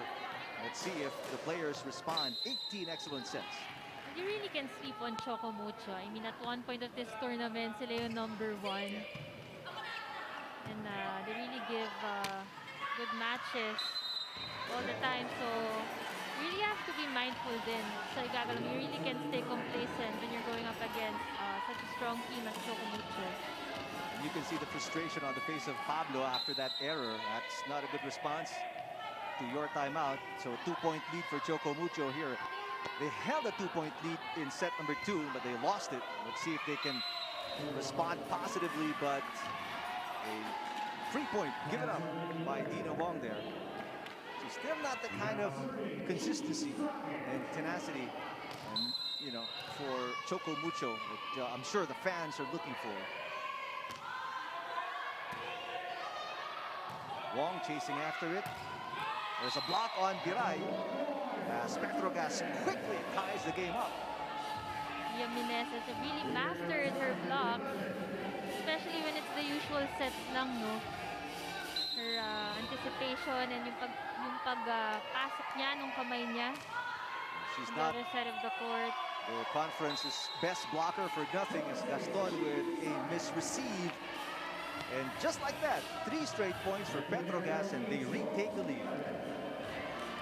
Again, we're halfway through the third set, but still yung reception pa rin yung nagiging problema ng Choco Mucho. The dig from Arado. A little close to the net. There was a block against Pablo. Goes to the other side, Molina. Gaston. Yes. Good spin there by Ponggay Gaston. He's not really giving up without a fight here.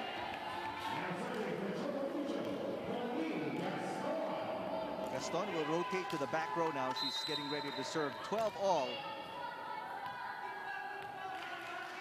She had 2 service aces in their loss against Cherry yesterday.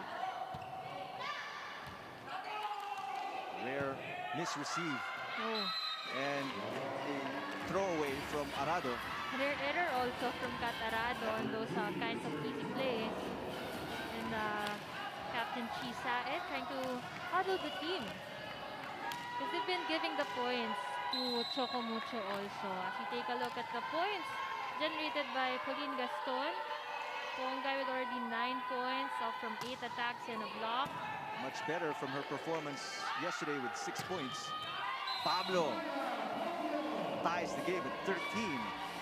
Si Myla talaga, she always makes sure to come up with a point bago siya pumunta ng service line. No? Ang taas din talaga ng porsyento niya whenever she's hitting from the opposite side.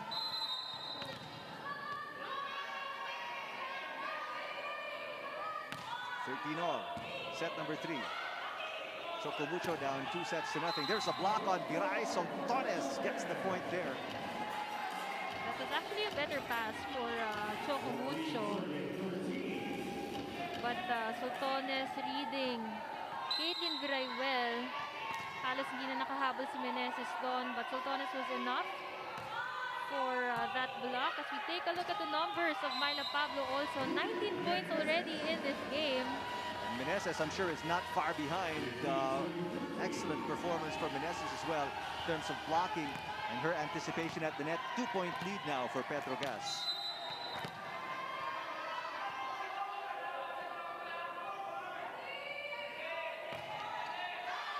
That's too strong.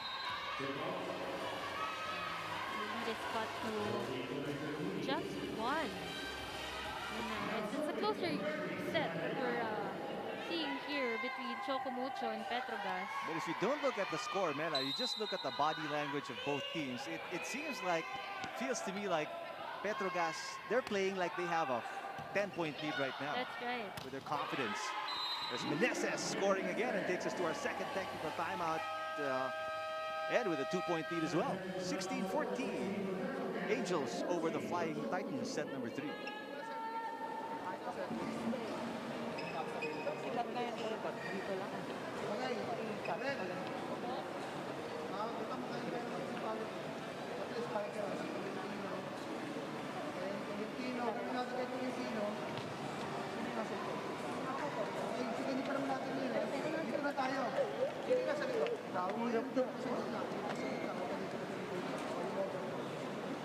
Dalawa na kayo. Pag-out of system, bumaba ka dito. Mas madrap yun. Si Chino pa ka dito. Mag-drop na naman yun. Okay? Okay, alam din na. Let's. Ay, dito ka.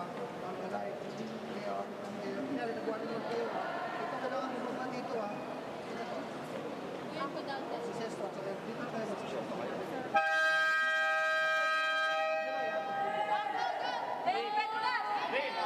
Wait, I'm out na 3 ah.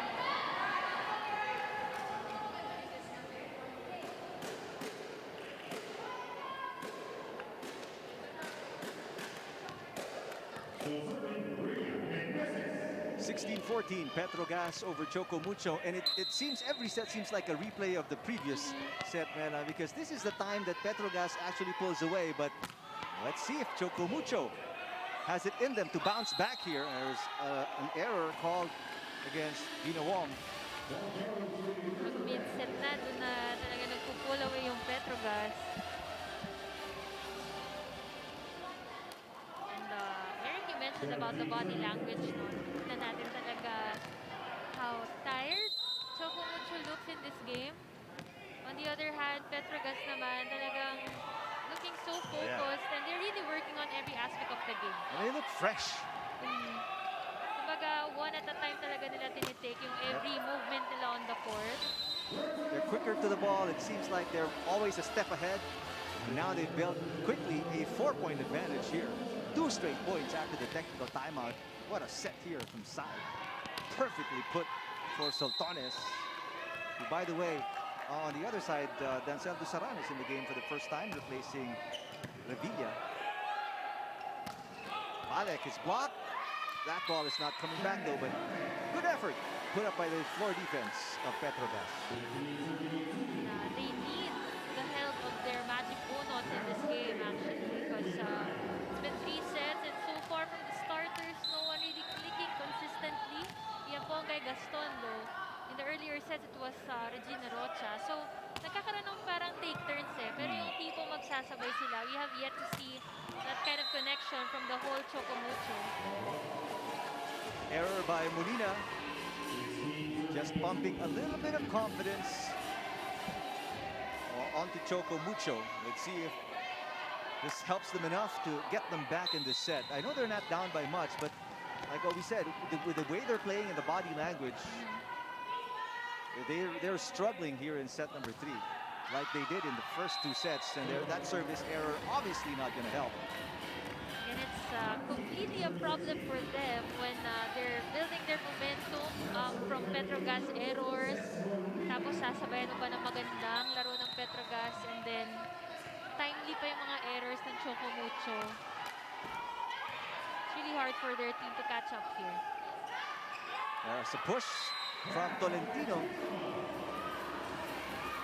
A better effort there from Kat Tolentino. She's had a couple of attack attempts, pero ito an easier way to get a point. There's never been a question about their scoring. It's the stops that they are in need of here in the 3rd set. Over receive, Saet keeping it alive. Sultanes through the block, yes! Sultanes playing better in this 3rd set. Kanina it was Pablo and Molina doing the damage for the Angels, pero in this set, so far it's really Gresby Sultanes who's been delivering the goods for the Angels. Take a look at the happy faces, and why not? They're up 2 sets to nothing and up 3 points. In the 3rd set, Hekinyada is back in the game for the Flying Titans. Pongay Gaston, yes. She's been the one carrying much of the load for the Flying Titans here in the 3rd set. There's just so much power in Pongay's hits today. Nakita natin yung mga blockers nandun na sa open side. Hindi na nila binantayan si Paleg, knowing that the Choco Mucho will go to Pongay, but she still managed to score off that hit. It's still a 2-point game here.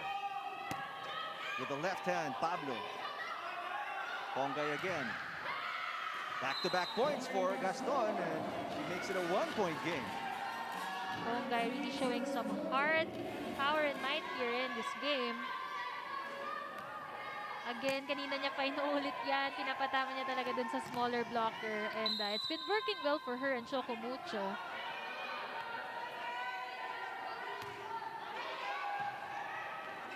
Saet goes to Pablo. Pongay Gaston again. 3 in a row for Gaston as she ties the game at 20. I was waiting for this. Finally, Coach Arnold Lanyo calls a timeout. This lead is gone. Let's see the adjustments, if we can hear it, of the Angels.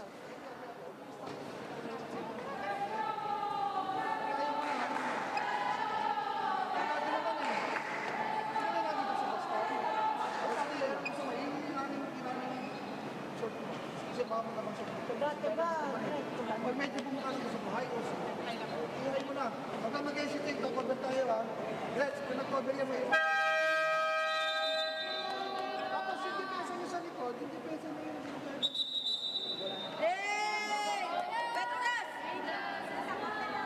This is probably the only good thing about not having fans in the stadium, is you can actually, even if our sound guys are far from the huddle because of health and safety protocols, you still hear a tiny bit of the instruction from the coaching staff. Walang maingay na nag-cheer, no? But I'm sure maingay sila watching from their home. Oh, for sure. And we miss the fans. I mean, not to say we like it, because we don't. We want it loud, we want it crazy when we're at the stadium. The fans make the league obviously what it is. Saet sets up Pablo. Ooh, first line attack there by Myla Pablo, apologizing to Pongay Gaston. That breaks the run, that 3-point run of the Flying Titans. Again, look at the gap from the hands of Maddie Madayag doon sa net. Easily scored there by Myla Pablo. So back on top, Petro Gazz, timeout by Coach Oliver Almagro.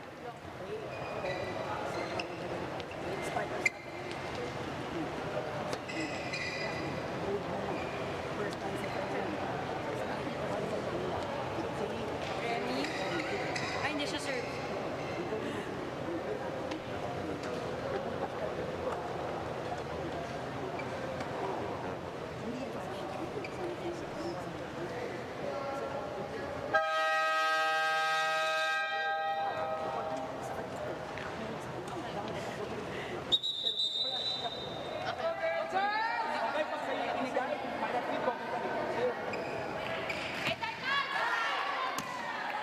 It's still anybody's set, and if there's ever a time for a comeback, this would be it if you're Choco Mucho down by 1 late in the third set. Talaga yung most crucial part of the game, yung end game, yung mga 20 onwards na yung score.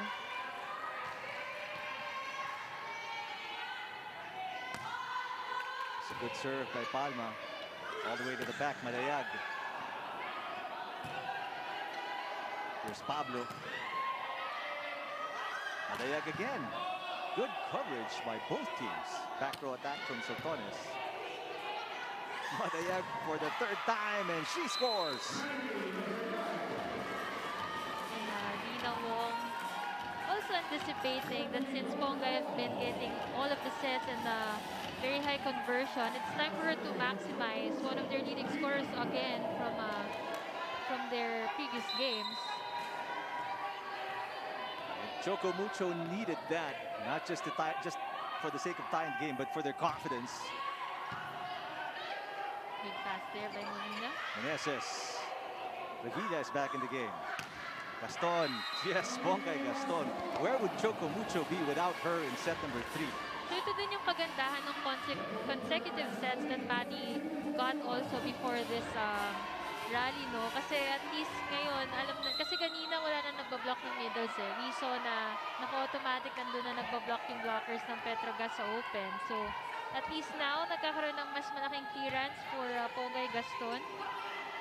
Not a good first ball. So Pablo making do of that. Choco Mucho looking for a 2-point lead. Yes, they get it. There's a shift of body language here. We just saw Dina Wong with the reaction after this hit. And Caitlin Viray also making quality out of the minutes given to her. Chisai, the team captain. Looking so calm in crunch time. No? It feels to me looking at her like she has a trick up her sleeve that we have yet to see. When she pulls that off, we'll find out. There's Pablo. Cuts the deficit to 1. Veteran moves there by Myla Pablo. Of course, every time naman a spiker goes out for a kill, mimili ka lang talaga eh, between your blockers. If it's Maddie Madayag or in that sequence, she chose Caitlin Viray. What a set there for Pongay Gaston, but better received that time around. 1-2 attack. Pablo saying there's a check ball. Lorene Gaspillo, our first referee, says there's none. So Choco Mucho with set point here. 24-22. That was a tough decision for Myla because we saw Kat Arado was actually leaning towards the ball to set it up for her. Pero dun, nung pinalo niya, medyo nakailalim siya sa bola eh. And tendency talaga is for the ball to sail out. Tolentino is back at the front for Choco Mucho.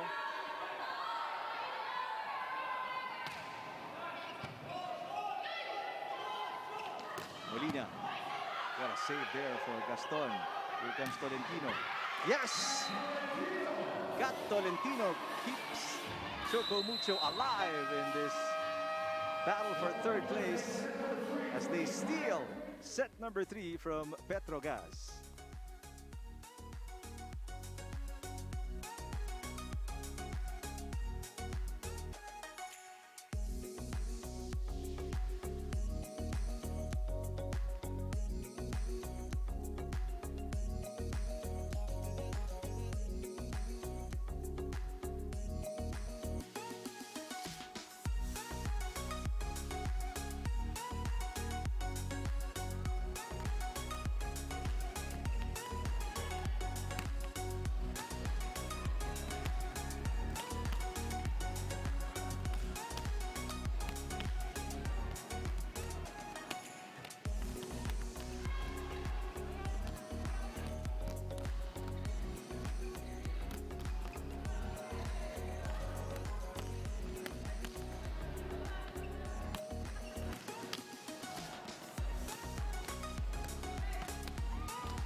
Choco Mucho steals the rug from out of Petro Gazz.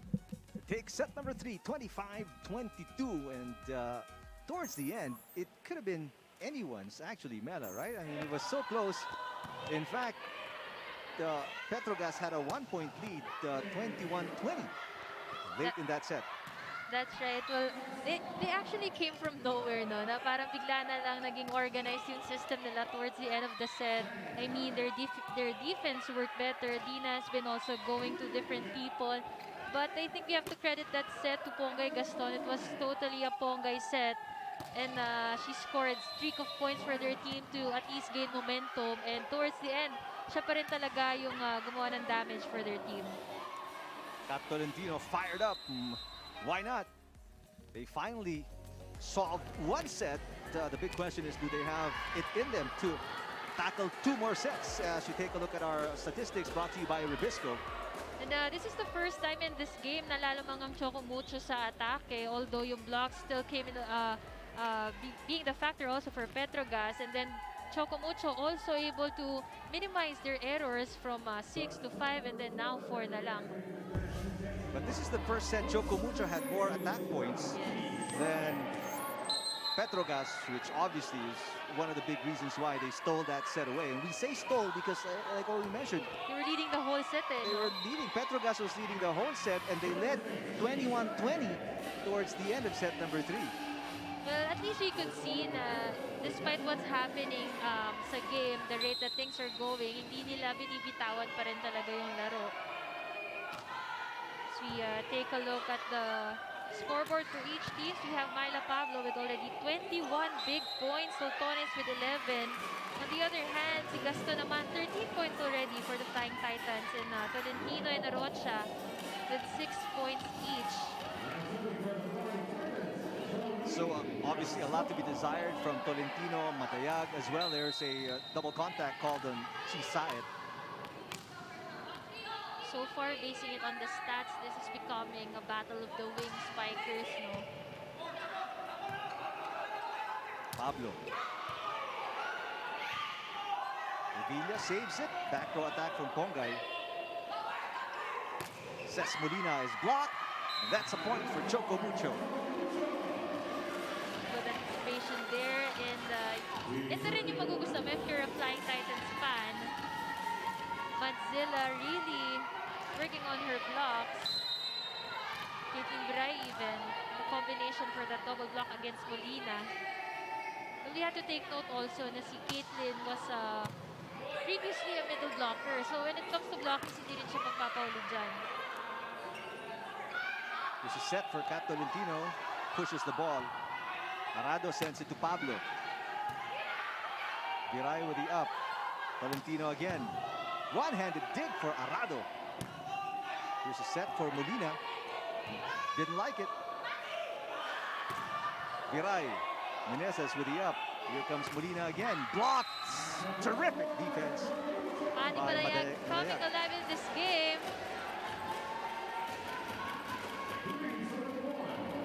We know that when she's confident, she can do a lot for her team. And look at that block. That wasn't like a simple block lang. No? Talagang she owned that ball.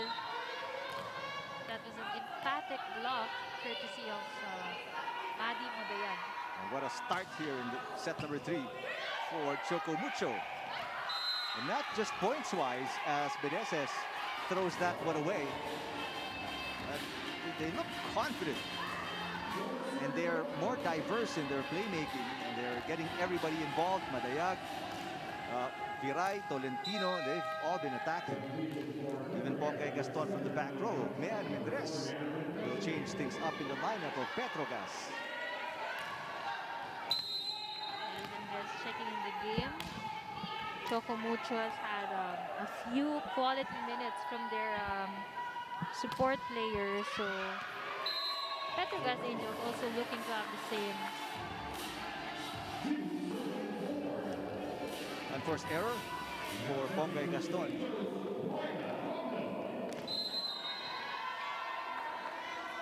This is game number 1 in this best-of-3 battle for 3rd place between Choco Mucho and Petro Gazz. Another great attack from Viray, who's been a great addition off the bench.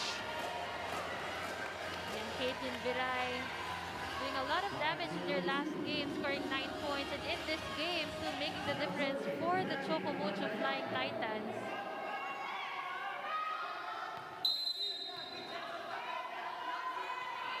The lefty, Caitlin Viray. Ngayon naman nagkakaroon ng problema sa reception ay ang Petro Gazz. Viray, this time picked up by Arado. Soltones. What a cut shot.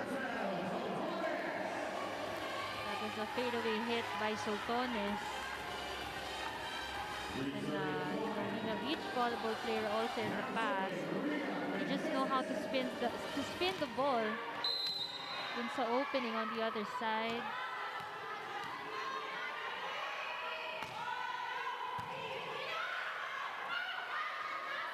Tolentino blocked. And an error on the putback, so to speak, for Kat Tolentino. That was actually a good idea, no? Kasi after the block, the defenders weren't in their usual pattern. Kaso masyadong mababa na yung bola when she attempted for that attack. And it's a tied game of a double contact on Dina Wong. We could say gising na yung parehong kupunan. So yung magiging factor na rin dito is whoever gets to minimize yung errors nila. Both teams, they've been pretty good at keeping it once again by Choco Mucho. And itong Choco Mucho, bumabawi sa blockings, no? Even when they're up against one of the best blocking teams, also Petro Gazz. But they're proving that they have their own style, they have their own way, even when they have, right now on the floor, smaller blocker Palek as compared sa kabila, we have Meneses. Pero it's really the timing and anticipation when we're talking about blocks. Soltones. Revilla with a great dig. Tolentino. Kat Tolentino fires one in, and it took a while, but I'm sure Choco Mucho fans are happy that the Flying Titans are looking good here. I was just so surprised with that hit. I mean, There's no way that anyone from Petro Gazz would be able to defend that. That was just too sharp and too powerful. 2-point lead for the Flying Titans. Take a look at the contribution of Viray off the bench. Back row attack from Pablo. Tolentino again. Over receive.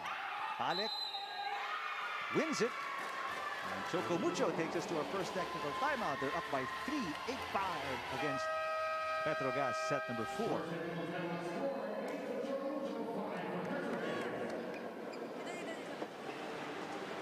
Reset lang. Kahit nag-run sila.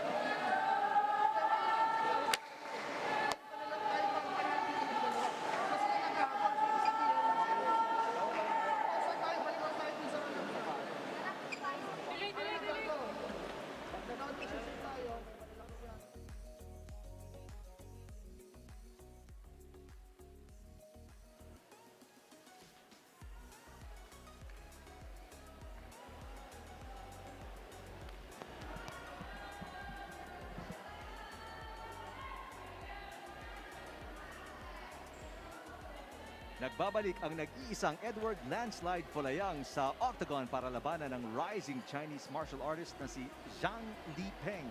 Resbakbaka na sa One Battleground 2 ngayong Biyernes, August 13, 9 p.m. pagkatapos ng PVL.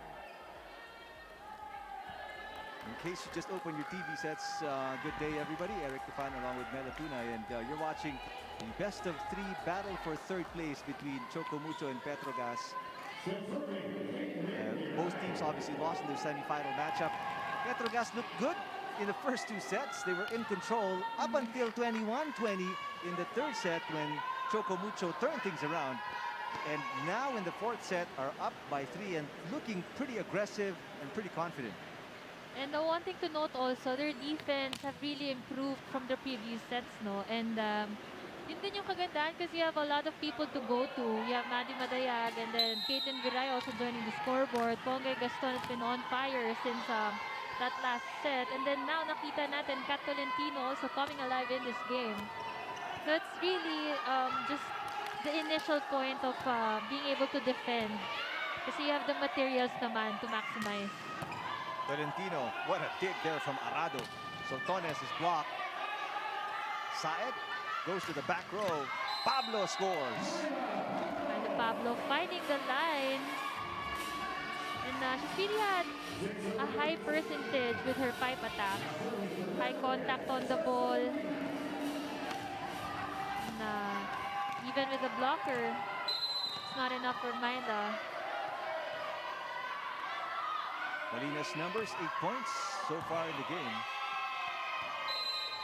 Make that 9 points for Cesc Molina, making it a 1-point game. Again, yan yung na-miss natin in that latter part of the third set, no? Yung mga loaded serves ng Petro Gazz.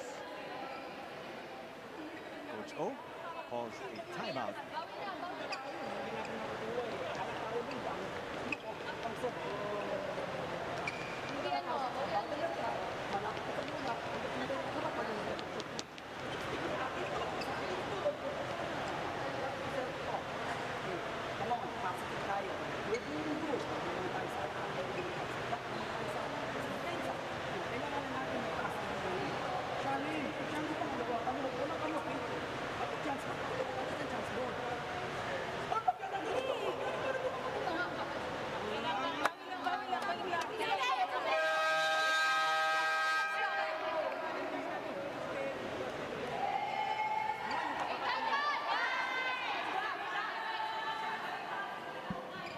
Two straight points for Petro Gazz after the first technical timeout.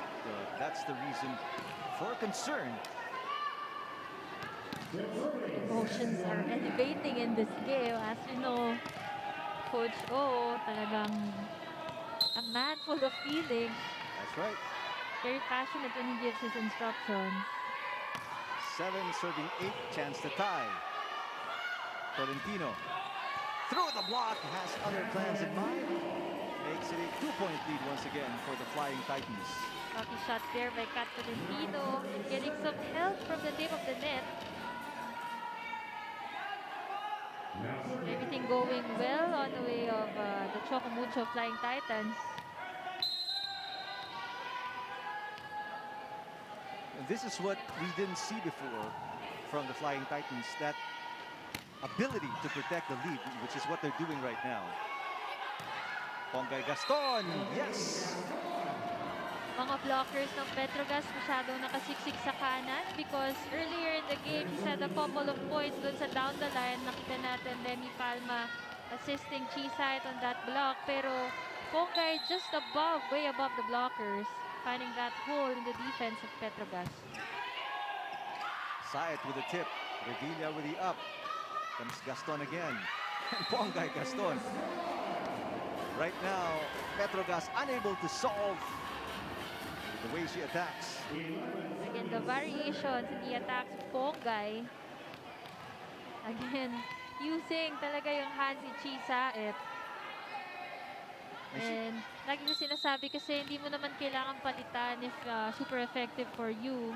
And just being the smart player that she is, Ponggay Gaston just maximizing that opportunity. Palma catches the line. But that's the big question if you're Petro Gazz. When will you start adjusting to the attacks of Ponggay? Because, you know, for the sake of their fans, we hope it's not too little too late when they do make adjustments. Well, actually, sabi nga ng mga coaches, magkamali ka ng isa or dalawa. Alam mo yung pagkakamali na hindi mo nagawa yung trabaho mo. Not necessarily pagkakamali na nag-error ka. Pero kung makalusot yung spiker mo sa'yo once or twice, that's okay. Pero on the third time moving forward, dapat naaral mo na. Kung inuulit-ulit lang nila yung ginagawa nila. There's a block at the net. Just Petro Gazz trying to keep in step with Choco Mucho here in the fourth set.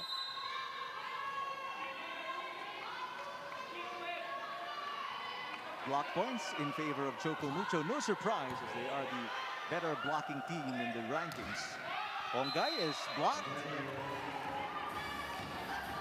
That one, that time she tried to go for the cross court. Let's see if this was off the net or off the hands of the blockers. Could be off Palma. I think they're calling not over on that attempt. Chance to tie here if you're the Angels. Gaston again. Wow, Ponggay Gaston. That was even an out-of-system play. But we have to credit Ponggay Gaston for giving it all she got. Too much power. Nakatapat si Palma, but nayanig pa rin yung kanyang block against Ponggay Gaston. Back to a 2-point lead for the Flying Titans. Saet. Arado will set it up for Pablo, who goes down the line this time and scores. Yun naman yung adjustment na sinasabi natin. Kanina sa blocking nila, paulit-ulit nakakalusot si Ponggay, hindi sila nakaka-adjust agad. But Myla setting an example na kapag hindi gumana for you, like her attempt to spike cross court, you can shift it up right away. Another chance to tie the game for Petro Gazz. 11 serving 12. Palma with another good serve. Madayag, yes! Wow! Choco Mucho again showing that ability to have an answer every time they're threatened. And again, reception paying well for Choco Mucho. We could definitely say they are alive at this point of the game. A totally different Choco Mucho team compared to the first 3 sets. And we were actually talking off air kanina, no, na we could say na Choco Mucho yung pinakapagod in this tournament. Pero, alam mo yun, napagod na sila. It's a matter of giving worth doon sa naging pagod nila. That's why I think, regardless if they were down 2 sets this game, they're really trying their effort to still take this game against Petro Gazz. Here's a good setup, but Madayag, she knew where she wanted to go, but got a little too excited. Masyadong malayo pa siya sa net. There's Ponggay this time around with an attack error. A rare miscue for Gaston, who's played a splendid 3rd and 4th set.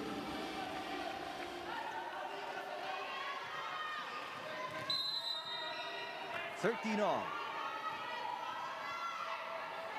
Chance to take the lead for Saet and the Angels. Bongay, pinabawi, and there she goes again. Bongay Gaston always has the answer. Choco Mucho right now not looking like they played back-to-back games. They're really giving it all they've got here in this Game 1 battle for bronze. Bongay Gaston, as you can see on your screens, have been the game changer for Choco Mucho. Yeah, she's bailed out the Fly Titans more times than any other player in today's game. A free ball. Piray. Back to a 2-point lead for Choco Mucho here, 15-13. Dina also having a clearer head at this point of the game. Mas marami na siyang magandang decision making na nagagawa, going to different people. Only already with 17 points. And we're just halfway through set number 4. And they need the 5th set if they want to come back in this game. Easy over for the Angels. Here come the Titans. Biray going cross court. Another free ball. Titans on the attack. Biray again. This time a push. Anticipated at the net. Tolentino block. Great defensive effort at the net by the Angels. That was a good effort by Meneses. Nakita natin si Kat Tolentino, papaluin pa lang yung bola, pero yung kamay ni Ria Meneses nakapayong na agad. Being the best blocker that she is. 1-point game. Momentum breaker there for Choco Mucho. A good way for Petro Gazz to stay alive in this set. Great received by Gusaran. Another terrific block. Meneses back-to-back kill blocks. Madayag is down. Let's hope she's okay. She's holding on to her knee, I think. She did not collide with anybody, but it must be her landing. We hope it's nothing serious.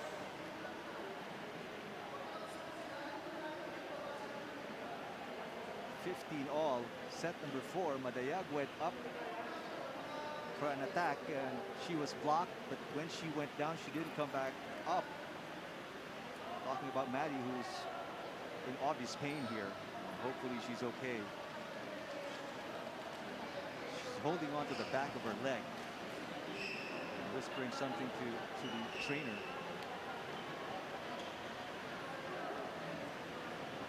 Let's take another look at the sequence. She goes up and she gets blocked here. There's no collision with any player. It's her landing. But she just buckled. Twisted her knee. Obviously, this is tough to watch, not just for us, but for the fans. So her knee went inward after her landing. And she's getting help, I think, and she's off the floor based on the applause. She's on a wheelchair. Obvious tears. Let's hope and pray it's nothing serious for Maddie Madayag, who's played a spectacular conference. The team captain, obviously the heart and soul of the Titans. They're checking in on her. And of course, everyone from their team getting emotional. They've been through a lot, and especially in this past week. They're just really trying to get through and finish this conference on a high note. But if there's anything, ito talaga yung pinaka gusto nating iwasan. You know, it's already a luxury to go home to your families when you're healthy, you're complete. Obviously a big blow for Choco Mucho not having Maddie Madayag in the late stage of set number 4. And let's see if the others step up. Biray with an answer as Choco Mucho goes up by 1, 16-15, and takes us to our second technical timeout in set number 4.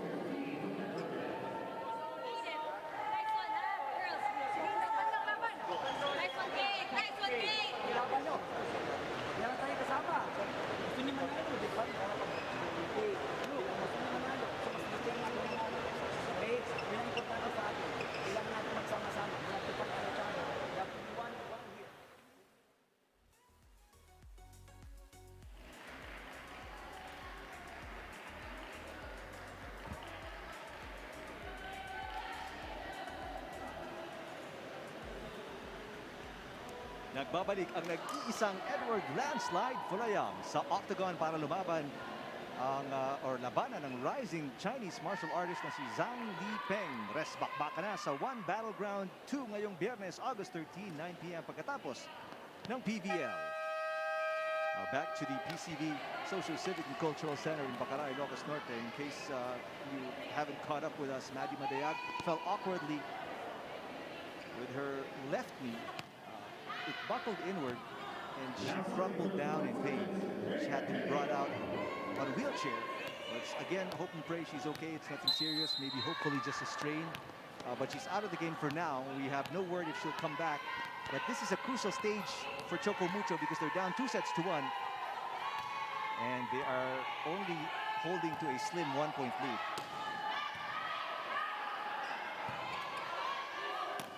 Attack points in favor of the Titans, 11-4 here. Viray scored the last point, and she scores back-to-back. Agent Viray stepping up for Choco Mucho, and it's a good sign for them na meron talaga silang mapupuntahan even when Tonga is at the back line. Now we saw also the numbers in terms of attacks here. Very uncharacteristic of Petro Gazz with only 4 attack points in this set so far. They have a lot of options. Obviously, hindi pa na ma-maximize. Meneses is rejected. Arado will set it for Soltones. Free ball here for the Angels. And Ces Molina drills one in. That was a good play by Chisaet. I mean, Molina have been silent in this stretch in the 4th set. Pero there was a fake, no? She was approaching towards the middle, tapos pumalo sa likod ng setter. Good play there by Chisaet. And you have Jerily Malabanan in for the Angels. She played in their last game, that was on Monday, but she didn't score. Viray, the cut shot. Hugging the pole after that hit. Great save by Viray, and that's going to be a violation. Double contact, I think, on Dusaran. Double contact on Dusaran, but it's a good sign also that Choco Mucho is now moving better. I mean, they're really going after every ball that comes on their side. This one, nagkalituhan naman between Palek and Dusaran. 2 straight points make that 3 straight points for the Angels, and they take the lead here, 18-17. Timeout by Coach O.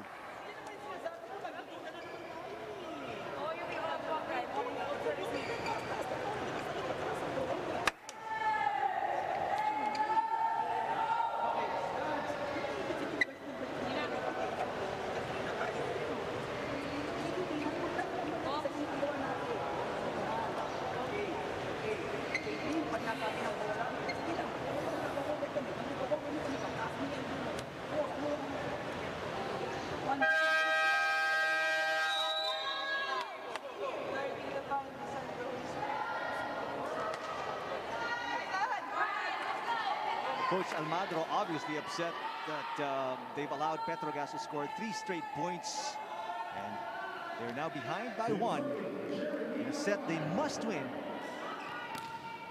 in order to keep alive or stay alive here in this game number 1. I can't imagine being in Choco Mucho's shoes right now. I mean, there are a lot of factors that must be going through their head. I mean, nandyan yung pagod, nandyan yung challenge to come back from being down 2 sets and then, you know, losing one of their main guns after that bad fall. Got Tolentino here with an answer.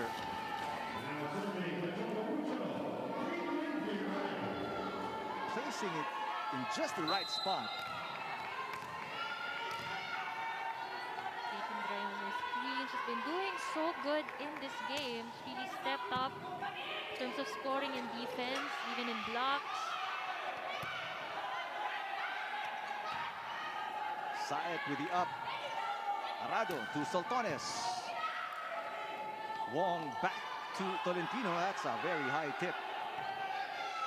Molina this time. Cross court. Yes! Petro Gazz back up by 1. Kate and Dry out of position to defend that ball. Medyo mas nakapasok siya.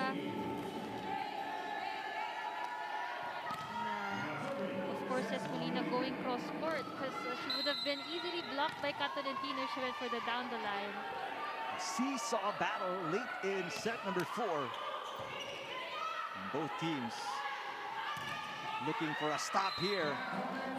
So far, both teams continue to score, which is, that's why they're trying to outdo each other in terms of scoring. But do you think it's gonna offense or defense? What's gonna come into play late in set number 4, Melo?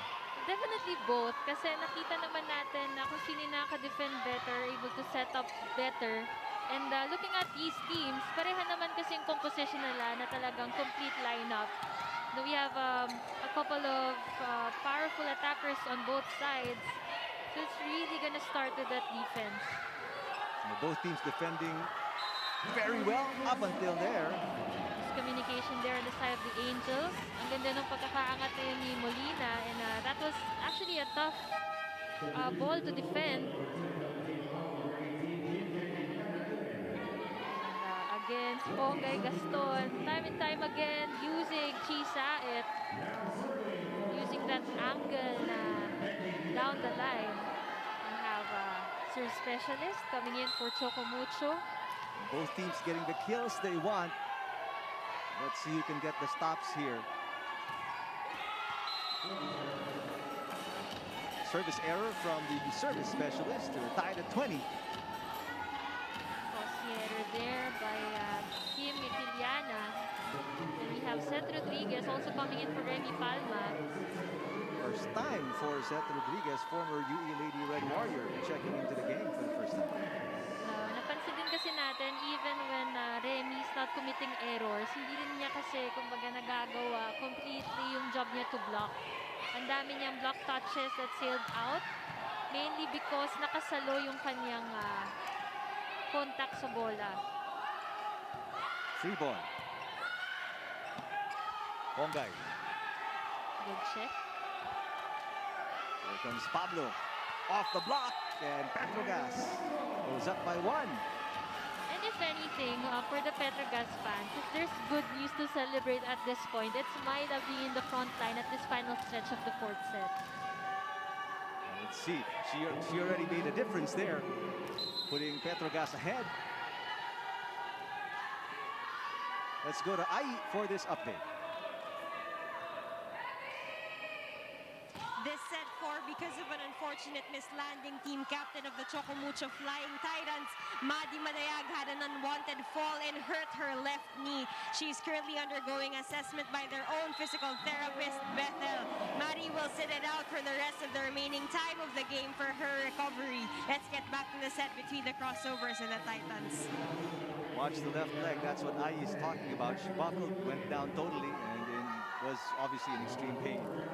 Again, we pray for the best for Maddie Madayag, as we won't be able to see her at least for this game 1. Hope she's available for game number 2, as this is a best of 3 battle for 3rd place. Petro Gazz up by 2, and also up 2 sets to 1 versus Choco Mucho.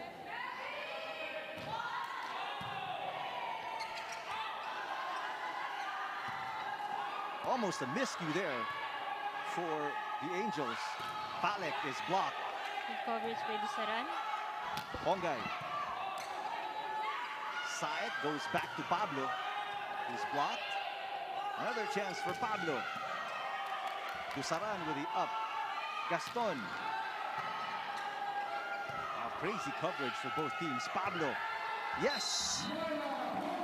Again, it's really that down-the-line hit na ginagamit ni Myla whenever there's a long rally, because both the liberos of Choco Mucho, regardless if that's Dusaran or Lazaro Revilla, are able to cover and defend well dun sa cross court. So it's really this spot, na down-the-line area, is always left with no one there. 2 points away from winning game number 1. Petro Gazz in a good place right now. 23 serving 20. Nice serve. That's going to be match point. Petro Gazz 24-20. Efforts of Dina Wong to still get to that goal really says a lot about the story of this game, no, na kahit they're down, talagang tinatry nila yung best nila to stay alive the whole game, even hitting this table. Torres has been serving very well in this match. Well, a better receive from Arocha that time. Tolentino, chance to close it out. Saet goes back to Pablo, why not? Gaston was right there. Tolentino outside, and it's the error by Kat Tolentino. It gives it up. As Petro Gazz, they take game number 1 in 4 sets. And avenge their loss against Choco Mucho last week. Well, they lost in 4 sets against Choco Mucho in the eliminations. At ngayon nakabawi sila also in 4 sets. But this wasn't an easy game for both these teams. Talagang nakita natin towards the end, lumalaban parehong kupunan. But Petro Gazz emerging as the stronger team here today, taking this game in 4 sets.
In the same way they lost in their first meeting, Petro Gazz wins in 4 sets here against Choco Mucho to take game number 1 in this best-of-3 battle for 3rd place, Mela. That's right. And nakita natin all throughout the game, Petro Gazz stay focused. And although there was a scare from the side of Choco Mucho to steal the game from them, they really took control and really, again, as they kept saying on the game, firing from all cylinders. And especially yung defense nila played a big factor in this game. They were able to maximize all the materials that they've got. We've seen a good performance from Myla. We've seen Molina stepping up in this game also, as well as Soltones. And it's also good to highlight na it's not just one player who really defended the floor well for Petro Gazz. Of course, Kat Arado is there, pero Soltones also making the difference in the coverages. Well, we can only award one player as the best in this matchup, and she is right now with Tinsay.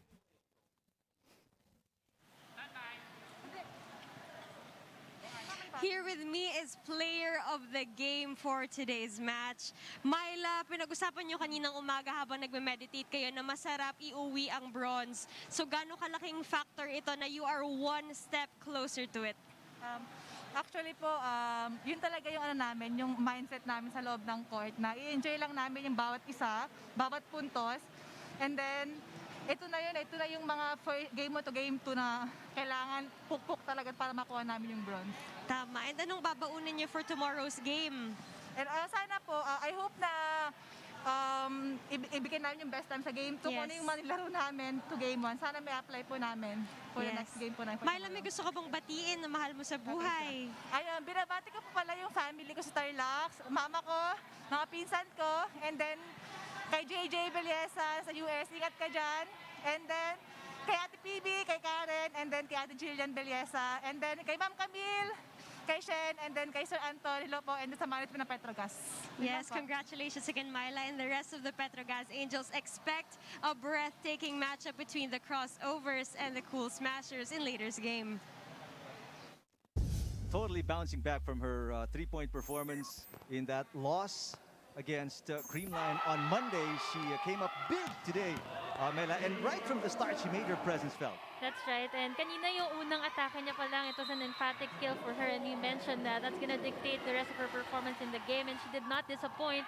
For the Petro Gazz fans, talagang she's the leader of this team. And yun nga, yesterday she had a bad game, but today she really proved that she wants to come home a winner. And even when they're not taking home the championship, a bronze is a bronze, it's still a medal. And I think with her body language also, she was able to carry the rest of the team kasi lahat sila sumabay din sa laro niya. And for Choco Mucho naman, set 1 and 2, definitely ang daming naging problema na lumabas on them. Yung pattern nila, hindi nila na-resolve agad. But eventually, Ponggay Gaston happened for Choco Mucho, and then she's just not really giving up. Kaya nadala niya rin talaga yung kanyang mga teammates to also generate points for their team and get that game.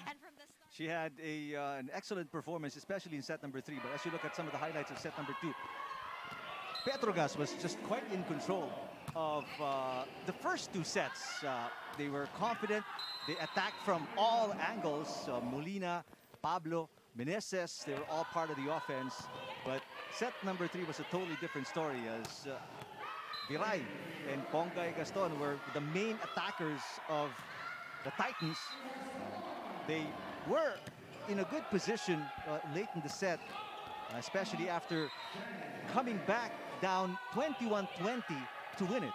That's right. And obviously, nag-aral talaga itong Petro Gazz because they were able to really defend yung mga attackers, yung mga starters rather ng Choco Mucho. Pero when they shifted the positions, it was also a good tactical diskarte from Coach O kasi hindi nila nabasa si Caitlin Viray. She's been very successful in this game. Kaya muntik na rin talagang mapunta sa Choco Mucho itong laro na to. But still, towards the end talaga, set number 4, it was a tightest among the 4 sets.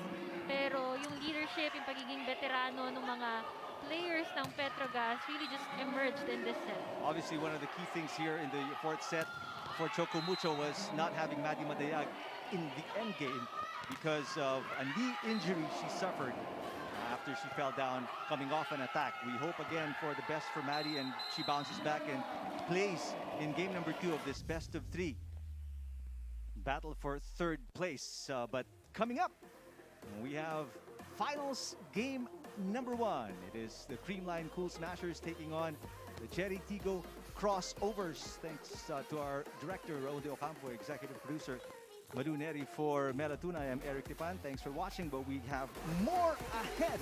Game number 1 of the finals coming up right here on One Sports.